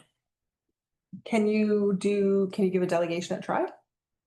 So that was actually brought up as well. I think we're going to miss the one for Senator South River. I think one of the main challenges, so absolutely we can give a delegation. I think one of the main challenges that we run into is that without a cursory knowledge of the background and what it is ACE actually does, really it ends up being like shooting fish in a barrel. Mm-hmm. And you'll get, and this, we saw this happen with a municipality in 2021. We were asked to come and speak to the budget and not a single question was asked about the budget. And it was really just people's interpretations of what economic development should mean and how what they've seen or what they've looked into didn't align with that. So if there's specific questions and specific topics that are to be presented on, very happy to present and do that. I think that's what this does. If you presented Yeah. this, Yeah. you know, that would answer those questions. Make it make sense, you know, 10 minutes or whatnot, but. Further to Rod's comments of we've addressed all of the concerns that were brought. A lot of those concerns were being pulled from a multitude of sources, from one-on-one conversations to actual correspondence to whatever, you know, to news articles, to you name it. Rumors on the street. And in fairness, a lot of the changes that have been implemented, I think, are great for all partners. Yes. So, you know, despite where the feedback came from, we'll say, I think that there's been some great things moving forward, but we've had lots of conversations with staff of usually when this happens, we'll get a council come back and say, well, what have you done for us? Yeah. So we'll go and we'll put together a report of what we've done for them, which is so far from the mark as far as I'm concerned. We can give you examples of projects, but the ACE mandate was never to say we spend 2 hours in Armour, 2 hours here, 2 hours in a given week. It was that we work on projects of regional significance. And the unfortunate part is when you get into what I call turf wars, it's actually in the manual for economic development as turf wars of, well, you served 13 businesses in McMurrick Monteith and you only served 11 in Sundridge. Then it's inbound, right? Like if there's opportunities, or if, let's say, one council or one municipality staff knows to actively or is actively engaging us saying, hey, we just saw a new placard go up, get this in the business directory, versus the other that doesn't, right? Another conversation is, well, why when I walk down the street and I speak with some businesses, some are getting services and others aren't? Well, some people, I always call that the service station. You don't bring your car in for service unless it needs it. And I think the challenge with that is a lot of our services are inbound. They'll call us when they need us. We put out all kinds of blanket marketing materials saying, this is who we are, this is what we offer, social media, everything else, street blitzes, here's who we are, here's our card, and they'll call us if they need us. And if we haven't seen them or we haven't blitzed them in the last year or 2 years, then it's likely that we've fallen off the radar. And I've always said our relationship with other councils or businesses is largely predicated on what have you done for us lately? And if there hasn't been opportunity to serve, or if we haven't been engaged, then chances are that answer is underwhelming to them. This is great. Thank you. Good. Any questions for your Dave? Good. Tri-council meeting notes. I think we talked about the tri-council meeting enough already. Yes, so you've already approved the minutes earlier. That's just was circulated to the partners because we send them notes. It's the exact same. Okay. Next up, health council meeting from last week. So there is some information about the health human resource recruiting. So over the past 3 years, Armour has been one of either 8 or 10 municipalities that have given $1,000 a year towards the health recruiter. I think I mentioned, and when I went to AMO, we met with them about the fact that they need to fund this position ongoing. The ministry needs to fund it ongoing. It's really not up to the municipalities, but we're doing it because we don't want to lose the recruiter. So there has been, till they solve that problem, they have asked for another $1,000 a year to cover 26, 27, 28. And they are asking us now because we're getting into budget season. So that's what this resolution is for from that meeting. Council Township of Armour supports the extension of health human resources recruiter funding to the Muskoka Almagwin Ontario Health Team in the amount of $1,000 per year for a further 3-year term covering years 26, 27, and 28. Dorothy. Is this enough to cover the recruiter? Yeah, so there's a total of, like, we're just one of the partners. There's 10,000 from Almagwin, District of Muskoka, Okay. Bracebridge, Gravenhurst, Huntsville, they all give. That was quite, some of They them, give 25, yeah. some of them are giving substantial. But it looks like then the recruiter. And then part of 100,000 a year. Yeah, so some of it is funded. Okay, through the okay. Alberta, yeah, but not all of it. I'll second that. Yeah, Wendy.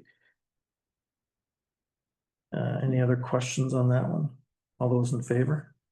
That carried.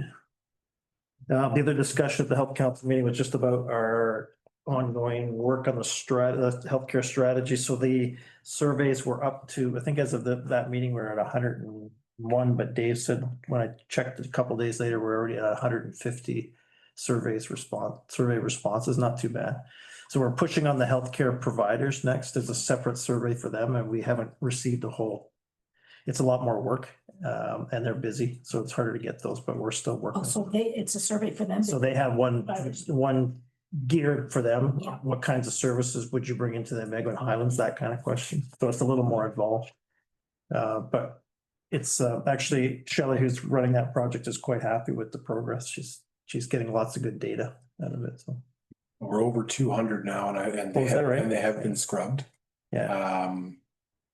So just to make sure that we're removing any surveys where they just put in the validation question or that in the municipality they were from.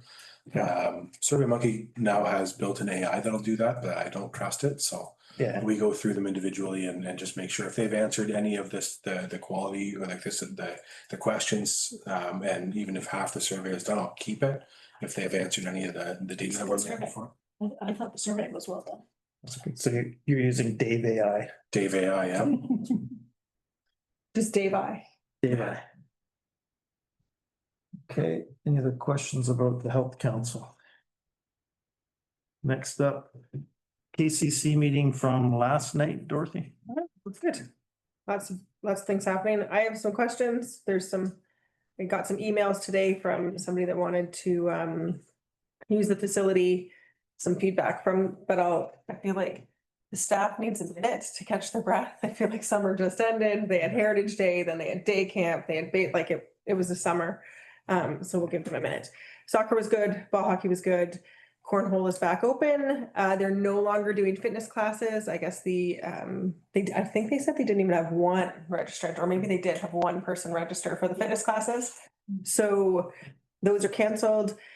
There's a daytime kids Halloween event happening next month. Then the Christmas market, then the gala and the fall fashion frenzy. I want to say the fall fashion frenzy is sold out. No, not yet. I thought it was the frenzy was sold out, the gala's not. Either way, there's tickets for both then, perfect. So yeah, if you have clothes to donate, now's the time.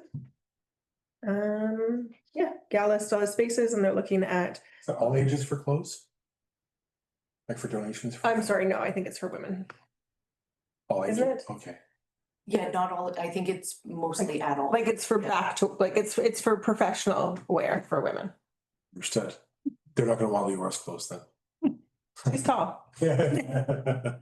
But where? I feel like somebody somewhere local is looking for clothes. We'll talk later. Perfect. Okay, so good things happening. Hopefully some more things happening soon, but we'll get into that next month. Busy place. Good. Any questions for Dorothy on the KCC? Any other report? There was lots of talk about Heritage Day charging for, apparently I was the only counselor that was not willing to charge for vendors. So that's going to be addressed. We'll book their site, it sounds like, with the registration. I mean, we're not doing the dunk tank next year. Can't even tell you how thankful I am. I was like, could we just instead of doing it for 5 hours, could we just line up all the counselors for 25 minutes and be like, pick one? And they were like, no, we're just not doing it at all. So it was like, perfect. Okay with that. We might do a pie at the face or something like that. Yeah. Not getting off scot-free, but. You totally could have had some nurse practitioner demonstrations of giving tetanus shots to all the people. That Oh yeah, exactly. I think I dropped. That's just how we do it. When Sean Cotton showed up last for the dunk tank last year, he took one tank. I'm not going in. It's like a punishment. I'll pay you to not get in that. Yeah. Okay, any other reports? We have correspondence coming up. Do we want to break now? For till 8:50, 13 minutes. Okay. Darcy, since we still have you online, I just wondered if you heard what transpired during that discussion, if you could hear okay. You're muted right now. You're mute. Hold on. I'll ask him to unmute. There we go. Hi. There we go. No, I heard. Yep, quite clear. I Okay. was just interested what was going on moving forward. Excellent. You're welcome to stay for the rest of the meeting. We're just taking a 12-minute break now. We'll be Yeah, back. right At on. Yeah, I caught that. I won't take up any more of it. Thanks. We're back online. So we have some correspondence items 22 through 30. First one has a resolution. Council of Township of Armour supports the municipality of Tweed's resolution number 355 and requests that all levels of government as well as our manufacturing partners form a working group to ensure that our waste disposal issues can be resolved quickly, efficiently, and effectively with the use of incineration, more robust recycling programs, and sustainable practices. Sure, right? Seconder Dorothy. All those in favor? Carried.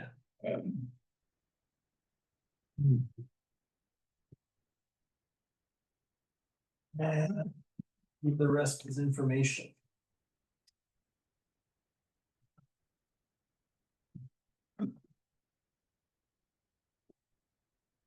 Number 24 is interesting too. That's 2 years. Excuse me. Excuse me. It is 2 years, isn't it? Last year, too. Yeah. No, that's great work.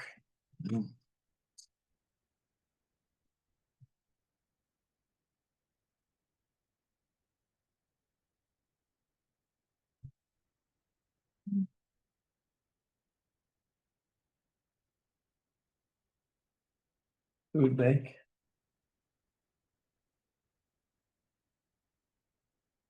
They made about $450 at the Heritage Festival. That's good. Yeah, Jan's very appreciative of being able to participate. Excellent. Now we got a few supporting resolutions now from the Family Health Team governance thing. So the one that I included in the correspondence was just notification from the one municipality that they're circulating a survey throughout the city.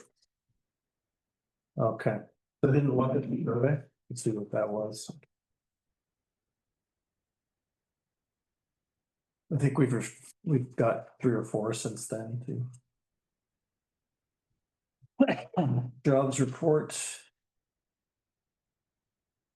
And it looks like Sean Cotton has been nominated by everybody now.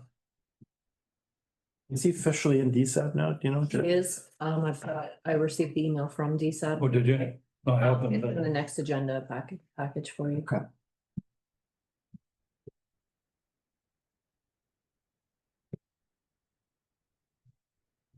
Okay. And we are on to unfinished business. So the Township of Perry, McMurrick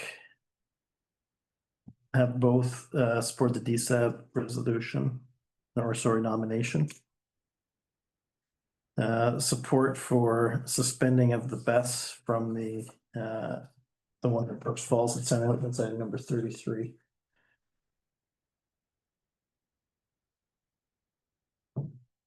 That's it for unfinished. So we're down into new business. District of Perry Sound municipal meeting agenda. It's item number 37.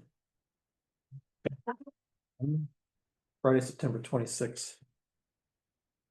I put my name in. I think I have to be there. Okay. So we have Jerry, Rod, myself, Allison has expressed an interest in joining. I'd like to go to this one too. You're on the agenda too, Jerry. Yeah, I know, they had me in for a funding announcement, and I was wondering what that's about. And I don't know nothing about a funding announcement, If it's a big surprise. I guess. For Maybe your some, checkbook. Yeah, and a big check. was, all I know is I was supposed to just give a little report on what we've done. How's funding got in there, There's but I couldn't play with that. yeah, just go with it. Yeah, you going? Okay. Yeah, there's tax sales and asset management on that one. What was that, Allison? There's tax sales and asset management at that meeting. I saw that. Mhm. You might be interested in that one. Yeah. Mm. I have that day off. Whatever day it is. I don't know how you guys can eat those great big roast beef and turkey dinners and then continue with the meeting afterwards. I don't know how. Look around the room, how many people are It's- asleep? You don't want to be on the agenda after 1 No. o'clock because people are not paying attention. I pulled some strings. I got us on at 10:50. Good thinking. Okay, next. Oh, we had the AMO response to the market sounding on Build Canada Homes. That was interesting too. It was item 38. It was a good report. Lots of reports on housing. It'd be nice to see some movement. And item 39, okay, so this is the park washroom, and we have 2 sets of resolutions for this one. And maybe Charlene, over to you for the background on this. So Ally and I have been working, like talking on this one. I don't know how council wants to proceed with it. The costs of maintaining that washroom has increased quite a bit. We know that Jill has indicated that this was going to be her last year. Although I haven't got the actual confirmation, I did send her an email, I didn't hear it back, but now with the water pump issue, Clink has been the one that's installed it for us, but he's asking now that we do a permanent one, so understanding age, seniors in and out. We haven't had any issues like we have in the past where the pump where it had to be reset or anything like that. Usually there's damage or whatever and he has to redo it, reprime it. I'm not aware of him having to do it this year, but the ongoing maintenance for the structure, what was it? This year it was almost $5,000, I think it was. Yeah, we're right around 5,000 for this year for repairs. And the facility itself isn't open daily until July. So it's only open July and August every day. So we open at May 2-4 weekend, and it's only open on weekends. June, it's only open on weekends. And as of Labor Day till Thanksgiving, it's only open on weekends. So I've had a lot of comment about the facility not being open during the times that if they're, say, the last week of June, right? I think it's gonna be more cost effective if we just went with the porta potties, and then if Danica needed to use it for storage or whatever, in the end, it's up to you what you wanna do. I just see it's a facility where it's difficult to take away, I guess, a service that's already been there, but it seems that it's getting more and more costly to have, and we can get 4 porta potties versus 2 for half the price, and it's 24/7. We have porta potties there all summer. Just one. Like, Just one, and it was overflowing. that's what I meant, like, so we need to have something there daily. What does he mean by a permanent pump? I don't know what he means by that. One that's, I guess, permanently in the river. Or whether you look at drilling a well, I don't know, So we're getting the water from the river right now? by the boat launch. Yes. I don't like the idea of outhouses and closing the building. I don't like to get changed in an outhouse. None of our other parks have washrooms. None of our other parks are as packed as the beach. Like it is a utilized beach. I went to have cake there for my kid's birthday. There was another birthday party taking place at the same time. The beach is utilized. It's a huge. I'm not disputing that. I don't Looking at think it costs. I think we should put a splash pad in there. Vote for Jerry, Armour Township. And maybe a pool. To use as a washroom, Jerry? That's disgusting. If you had a pool there, that's not a bad idea. You wouldn't have to go through the goose pool. So funny enough, having scanned the comments in our survey that you'll see come out, there's been numerous mentions of a splash pad in the area and a dog park. Dog park, yes, I've heard that a lot. Now, I think there were some folk commenting from other municipalities as well, and there's been lots of chatter about wanting that. So, yeah, I think it's up to council as to what. Yes. I think if anything, we keep it open from May till October. That's gonna increase costs, but It's finding someone that's going to go there twice a day. That's the for opening and closing, and there's been if the current contractors are going to continue doing that for I don't know that there's going to be a will to continue that for ages and ages. So then you have to go out and either hire someone that wants to go in daily at it's 8 a.m. Did they go 9 a.m. to 8 p.m., but I've had calls saying that it was closed before that time. so we can put it out to, if in the event that our current person doesn't want it, we can put it out to tender before we decide to close it. With the assumption that nobody wants the job. That would be the appropriate time. I would be very upset if I went to the beach and the bathroom was gone. And there were outhouses there. So it's used as a change room too. Oh, absolutely. The summer camp kids on super hot days, like go in, take them, like it's used, it's. The accessibility, I understand that we have porta potties that are accessible to people that with, difficulties with accessibility, but. It is way easier to get around in there than it would be in a porta potty, back into a porta potty. I think it's utilized. Sunscreen, if you go in with your child, so we have to consider you're at a beach, so if I take one child into the bathroom. I can't take 3 kids into the porta potty with me, but I can take them all into the washroom with me while I take the 3-year-old to pee or whatever. Just, this is all for consideration, let you know, like in the end, I don't know which way to go with it. It is more of an expense, but we spend money on recreation things, so it's okay to spend money on recreation things, I think. From a future planning perspective, there's been some offline chats about the notion down the road. This isn't a tomorrow type of thing, but down the road of transitioning to a public works model as opposed to a roads department model. I think there's a lot of cost estimates that would have to be brought in. There's a lot of things that would have to be looked at to see if that would be feasible, because of course you've got equipment, you've got everything else. But when you look at the contracts we have for groundskeeping, when you look at the contracts we have for this, we're not just rough figures. We're not at the point now where it would be significantly more to bring somebody in and buy all the equipment to do all those types of things. But future planning down the road as we expand, maybe there's opportunities for shared groundskeeping as a center of excellence. Who knows? But when you look at our arena, like our outdoor rink rather, our groundskeeping, the washrooms, that's almost a year-round job. I'm not sure what they would total. I don't know what the total would be at this The point. issue with the washrooms is not the opening, it's the closing every day. Who is going to go there at 8 o'clock every night, clean it, and then shut her down? Well, you would Are there automated locking systems? You still want to be able to make sure that it's Cleaned. clean. and that it's empty. But from a locking perspective, if we can eliminate those two things and someone can go in to clean it Every morning. in the morning. No, you need somebody to close it at night. You don't want it to lock without knowing who's in there. I would want to physically. What about the locks that Danica has at the KCC? Don't they automatically lock? They do, but that's not ensuring that the building's empty. Right? Like if the door is locked at 9 o'clock and somebody's inside the bathroom, they obviously could unlock and let themselves out, but it doesn't mean somebody couldn't sleep in the bathroom, right?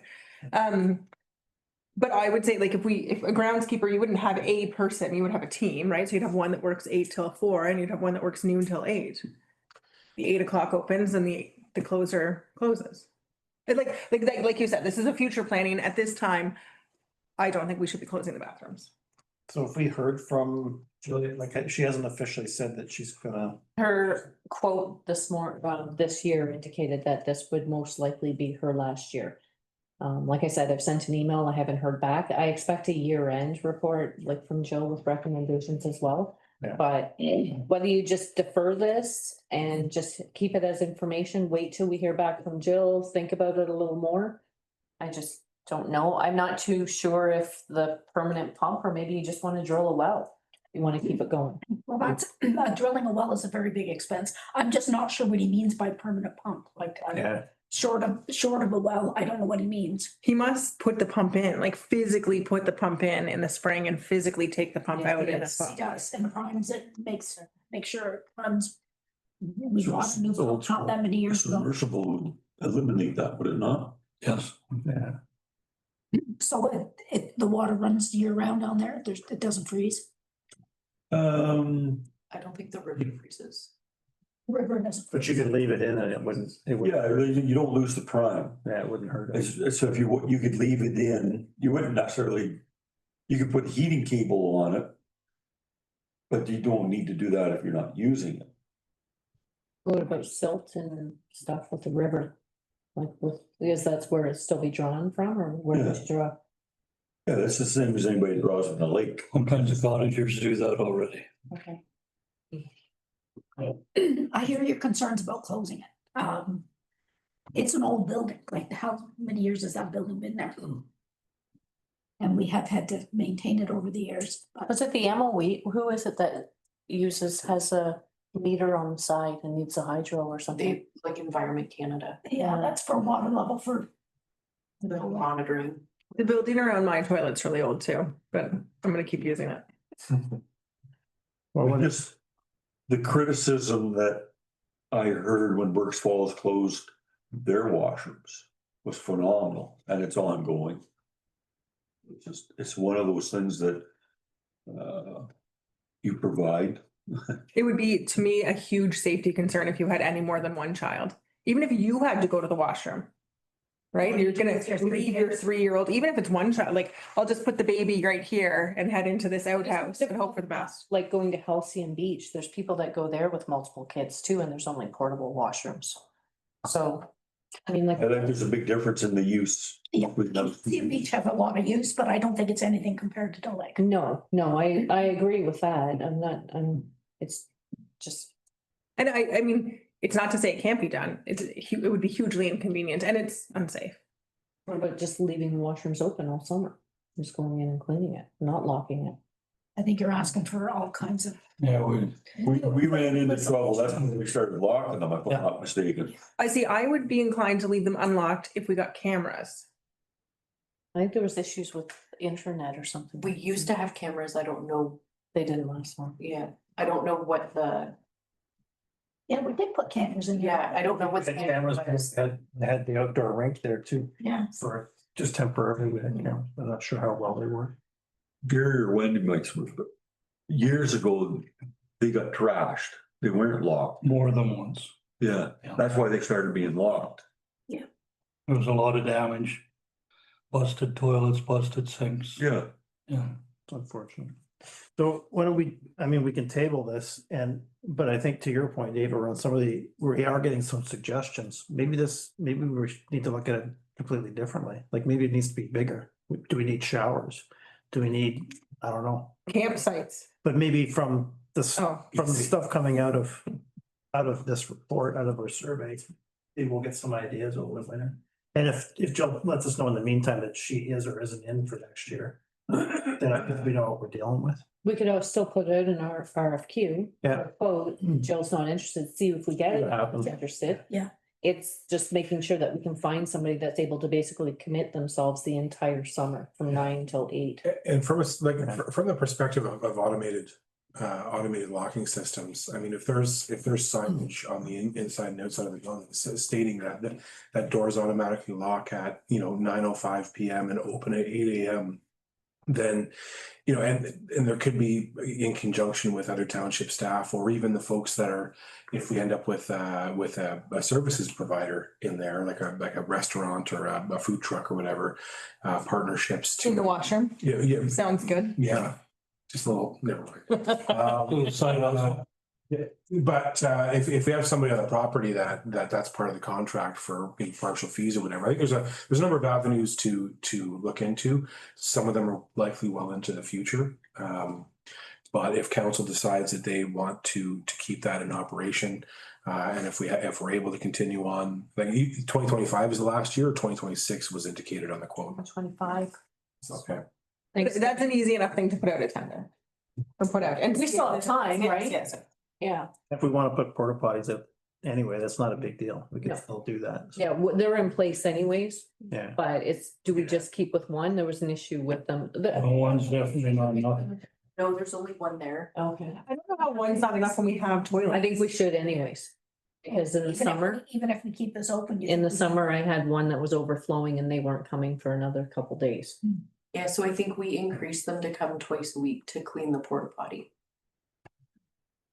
So I'm sorry that this is not on the agenda, and if I may, I'll be quick, Jerry, I promise. My 8 time. Are we in a place where we need to consider parking passes for Armour ratepayers at the beach? No. So Simcoe does that. If you were a ratepayer in Simcoe, you get a pass so that you can park at the beach. I don't want to go there. Ours is a public boat launch, so people can be from anywhere. The waterways are federally. Okay. So anybody can. I just worry that it's frustrating for Armour ratepayers to pay thousands of dollars for the bathroom to be, there and the grounds to be kept and for it to be beautiful, but they can't actually park at the beach because everybody from Dave, what are you thinking? Go ahead. Well, interestingly, Aurelia didn't police who used the launches, or Simcoe doesn't police who uses the launches. They police who can park. I think they ran into problems with people getting onto Couchiching, and then leaving their boats and trailers and all that type of stuff. So they have bylaw enforced fees to park your vehicle. Anybody can use the boat launch, so long as you take if you don't have a pass or you don't have, you don't pay those fees, you take your boat and your trailer and park it elsewhere, and then I guess presumably leave your boat there while you drive your truck and trailer away. Kilometer away. But that's how they get around, doing that. I don't know that, I think the tagging system and issuing your parking passes and all that type of stuff, if you had to come in to get them and you had to add those steps, I think it would be a real headache for the front, for the team. But they could go out with tax bills. I don't think that would be. If they go with tax bills, how are they, so Are you gonna get cottagers? So then I just pass mine off to my buddy who's from Aurelia, who doesn't want to launch his boat there, and then he goes and parks or. That's fine. You have a pass if that's what you want to do with it. Leaves at a. As they should. The Airbnb would have every right to leave it with they're paying taxes to use that. They pay for that beach, right? But instead, people that are paying that Airbnb or the campground or anybody else is paying for that beach, but can't park there because there's no parking because it's so beautiful that people have come from Huntsville and people have come down from Sundridge and people, like. Yeah. Like it's your pass. If I First come, first serve. It's like going into a golf park. If you go in May 24 weekend, unless you book January 3rd, you're not spending. But none of those people are Algonquin Park ratepayers. Then we're into a situation, so. Actually, they are. Well, like not to If capacity. we go up to Sundridge, are we paying to get into the Lions Club Park now? Like it becomes that kind of situation where we should be providing these services for The Algonquin anyone Highlands. anyone who wants to use it, whether it's Huntsville, Algonquin Highlands. I just feel badly for our ratepayers if the toilets they want to use are overflowing. And we will fix that. We will find a solution. We will have 2 outhouses and whatnot, but I don't. So interestingly, Sundridge took a very different approach when we issued hosted their survey for the Lions Park. And in discussions with them, they wanted that survey to go all across Algonquin, recognizing that the people that are coming in to use that beach are stopping at a Sundridge Deli, they're stopping and getting ice cream at Double Decker, so on and so forth. So they saw the economic benefit of those people coming in. So I see what you're saying. No, but now I feel like a jerk. You're right. You're absolutely For right. the record. Yes. It's one time. I just, yes, I'm leaving. Okay. My back to the recruiters. washrooms. Okay.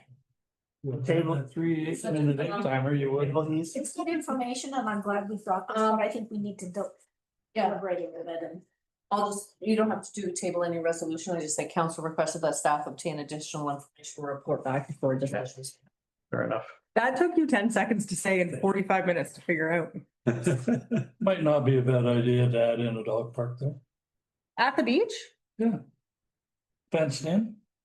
That way your accrement would be in one spot. I don't think they're gonna have room there. Yeah, or unless you want to delete the volleyball court. Yeah, okay. So cats. So in other words, there's no room. That's We got that area by the boat launch where there's that tree, there's like a cluster of trees, right? Yeah, and Yeah. so off topic, I say this about my seasonal park. It doesn't, like, you have a fenced in space the size of this room, at least the dogs can be dogs. And you're not worried about picking up crap. You don't necessarily need to have a massive run for them, but even half the size of this office, you can let the dog off leash, they can let him run around, do his business. It's not ideal. But I like that people won't be leaving their dogs in the car to go to the beach because we're no dog beach. Right. I do like that they can park at the boat launch and bring their dogs in. We would have to figure out how to map it so that people weren't walking through the no dog area to get their dogs into the dog park. But And if you go to that cluster of trees, and you can find a way to dovetail into where the old federal boat launch was, then they have access to the water as well. it could be like a water Fence it park. right to the shore and they can go in for a little boot around there. Mikisew does that. Mikisew is one of the best dog parks going in the area, in my opinion. Anyway, that's all I gotta say about that. Yeah. It's in there, boss. Okay. We're gonna table that for now for further discussion. Okay. We are down to our closed session. Wait, I want to bring that, just what I brought up before. What the next? in your Christmas meeting. The last time I talked about getting the sidewalk back out here, Oh, yeah. I've been driving out Highway 60 every day. If you look at the first picture, that's a sidewalk. It's the road. There's like 20 inches of paved curb or I guess it's curb. And there's actually a cement curb. But it's a sidewalk. And if you take note of the picture, the speed limit's 70 kilometers an hour. We're dealing with something that's 60. Ours isn't a through fare, basically. Like there, you can go to the freaking other side of the park if you want out Highway 60. And then where that sidewalk part ends, it turns into paved shoulder. It's 8 feet wide. And that continues for miles, well, kilometers out there. So what we have here is not much different than, so this picture is just east of King Williams, just when I left the lights. So what we have here is not much different than what they have in Highway 60. The only thing is they've got a raised curb and the sidewalk is up that 8 inches or whatever. I think you might find that this was paid for by the development that's going on. Probably. I don't, we're gonna be putting our sidewalk. I don't care who pays for it. I'm just want, they've denied us to be able to have Yeah. a walking path. They've denied a bike path. Yeah. They've denied us everything. They've allowed this. We'll discuss about who's paying for it. Yeah. But I just think this is the simple, because every time I walk up there, I'm thinking, we can't do what I see down in going to Rama, because it's fairly flat. We've got some pretty big holes in people's yards or whatever up here. But what's going on Highway 60 is on the shoulder of the road. Yeah. And it's defined by the curb. That's the difference. I picked up on that there's actually a curb there. Yeah. That curb will get rid of your water too. So it doesn't Off the road. Yeah. Yeah, so perfect. I want to get back onto that kick about the sidewalk, and our speed limit is 60. It's 2 lanes. This is 4 lanes and the speed limit's 70. Like, it's in my opinion, it's workable. Who pays for it? That's another problem. I want permission to do it. Look at ACID on that. So I have no problems. I've got a contact at the MTO that I've been working with for the signage project. Very responsive, very easy to have the conversation with. I'm more than happy to reach out to her to see if she can find out under what program, under what funding structure did that get installed, and whether she puts me in touch with the community relations manager. I don't think that's the official title, but the similar type of they're involved with responding with municipal folks and all that type of stuff, to see if there's an opportunity there to have a multi-use trail with some lane separation. So whether it's a curb or those little wickets that go up, that whatever that ends up being, because that always a lot of there's been a huge push doing the provincial cycling initiatives that have gone over years. To have paved shoulders, and ideally with some degree of lane separation, to divvy off a section where people could ride the bikes, because they were going to ride them anyway, and sometimes you're on 1 foot of paved shoulder past the white line. And where they recognized that they were main thoroughfares for cyclists, 124, same thing. Highway 60, same thing. Highway 60 was treacherous in between there and Dwight if you were trying to cycle the length of Highway 60. Once you get into the park, it was gorgeous. Like, you have lots of room. So I'll find out if that is a program or whether that was something spurred on by the development. But I seem to recall that the last time they widened Highway 60 between Huntsville and Dwight, one of the major reasons they had to redo the highway anyway, but there was significant pressures to widen those shoulders to accommodate cyclists and distressed vehicles and whatever the case may be. But of course, once you widen it, then everybody's going to use it. So if you look in John's files, they gave us a 3 foot paved shoulder. I don't think they called it shoulder, but they gave us a strip that's 3 feet. I beg to differ. I went out there with a tape measure. It is actually 3 feet, but like from the white line is 3 feet, but when you're driving, it sure as hell doesn't look like 3 No. feet. But just compare the side of the road on that side compared to this. They did give us a wider path. But in the wintertime, when a snowplow goes by, that's nowhere near where you want your kid to be standing. I'm back on the kick, that's all. That's just good. When I was a kid, we used to be grounded till Sunridge got streetlights. I'm gonna start telling my kids they're grounded till Armour gets sidewalks. Belong now. Won't be. So you'll follow up with that one, Dean? Yeah, and we can see if there's other information they need and, you know, I don't know if there's a way. Because I know with on the traffic counters, they can, I think to a certain degree, determine what type of traffic is going back and forth, but it would be great to be able to track foot traffic and or scooters or mobility scooters or e-bikes. And there would probably be an increase if you build it, they will come, right? Like right now, the foot traffic's not there because it's not safe. There's kids out there that are employed at the Valiant Mart and Tim Hortons that don't have a driver's license. And look at the scooters going, like your staff will see a scooter go by probably daily. What I would like to do is I would like to invite somebody from MPO to come in the wintertime and take them out there and stand there and time it so that our truck goes by with a plow on it. So no, you stand here. This is where you're giving the people to stand here. Yeah, you're welcome to invite them. I just want to be there for the choice words after the camera shut off. Okay. Thanks, Rod. Rob, do we want to mention the December meeting? Yeah. Before we go into closed. So we have a bit of an overlap in scheduling. So December 9th is also the Red Gala, so December 9th would be a normal council meeting. The quick suggestion made was, since we only have one meeting in December anyway, why don't we just move it to the 16th and split the difference? Sure. So we'll be canceling the one on the 23rd regardless, but we could have one on the 16th instead of the 9th. We just need time to get the information out there to the public. I think that's plenty of time, clearers. Everyone's okay with that? Okay. Thank you. Should have given me that pen, that doesn't make sense. It's a nice. Okay, Council Township of Armour hereby moves into closed at 9:24 PM.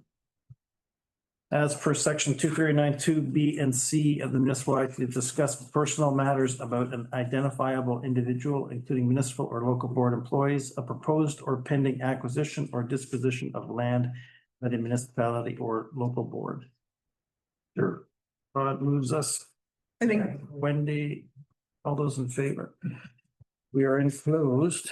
we need to, Thanks, Thursday. Have a good night. Okay, so we have one resolution coming out of closed. I think this is one. The staff report from the treasurer dated September 9th, 2025 be received and council authorizes the vesting of the property described as concession 11, part lot 6, RP 42R-3257, part 1, and municipal roll 4919-000-003, 02420-00000. Into the name of the Township of Armour as per the provisions of the Municipal Act 2001 following an unsuccessful tax sale on August 18, 2025, where no bids were received. Furthermore, the cost of vesting this property will be financed through the existing operating budget, and all outstanding tax arrears associated with the property shall be written off upon completion of the vesting process in accordance with the Municipal Act 2001. sorry, we're muted. Is that acceptable? Oh, no, I just didn't clear that notification. Oh, I'm sorry. Okay. I saw Wendy. Yeah. Sure. Seconder Dorothy, all those in favor? We're now vested on that property. Anything else? Council Township of Armour adjourns this regular council meeting at 10:06 PM till the next regular council meeting scheduled for September 23rd, 2025, or at the call of the mayor or the clerk.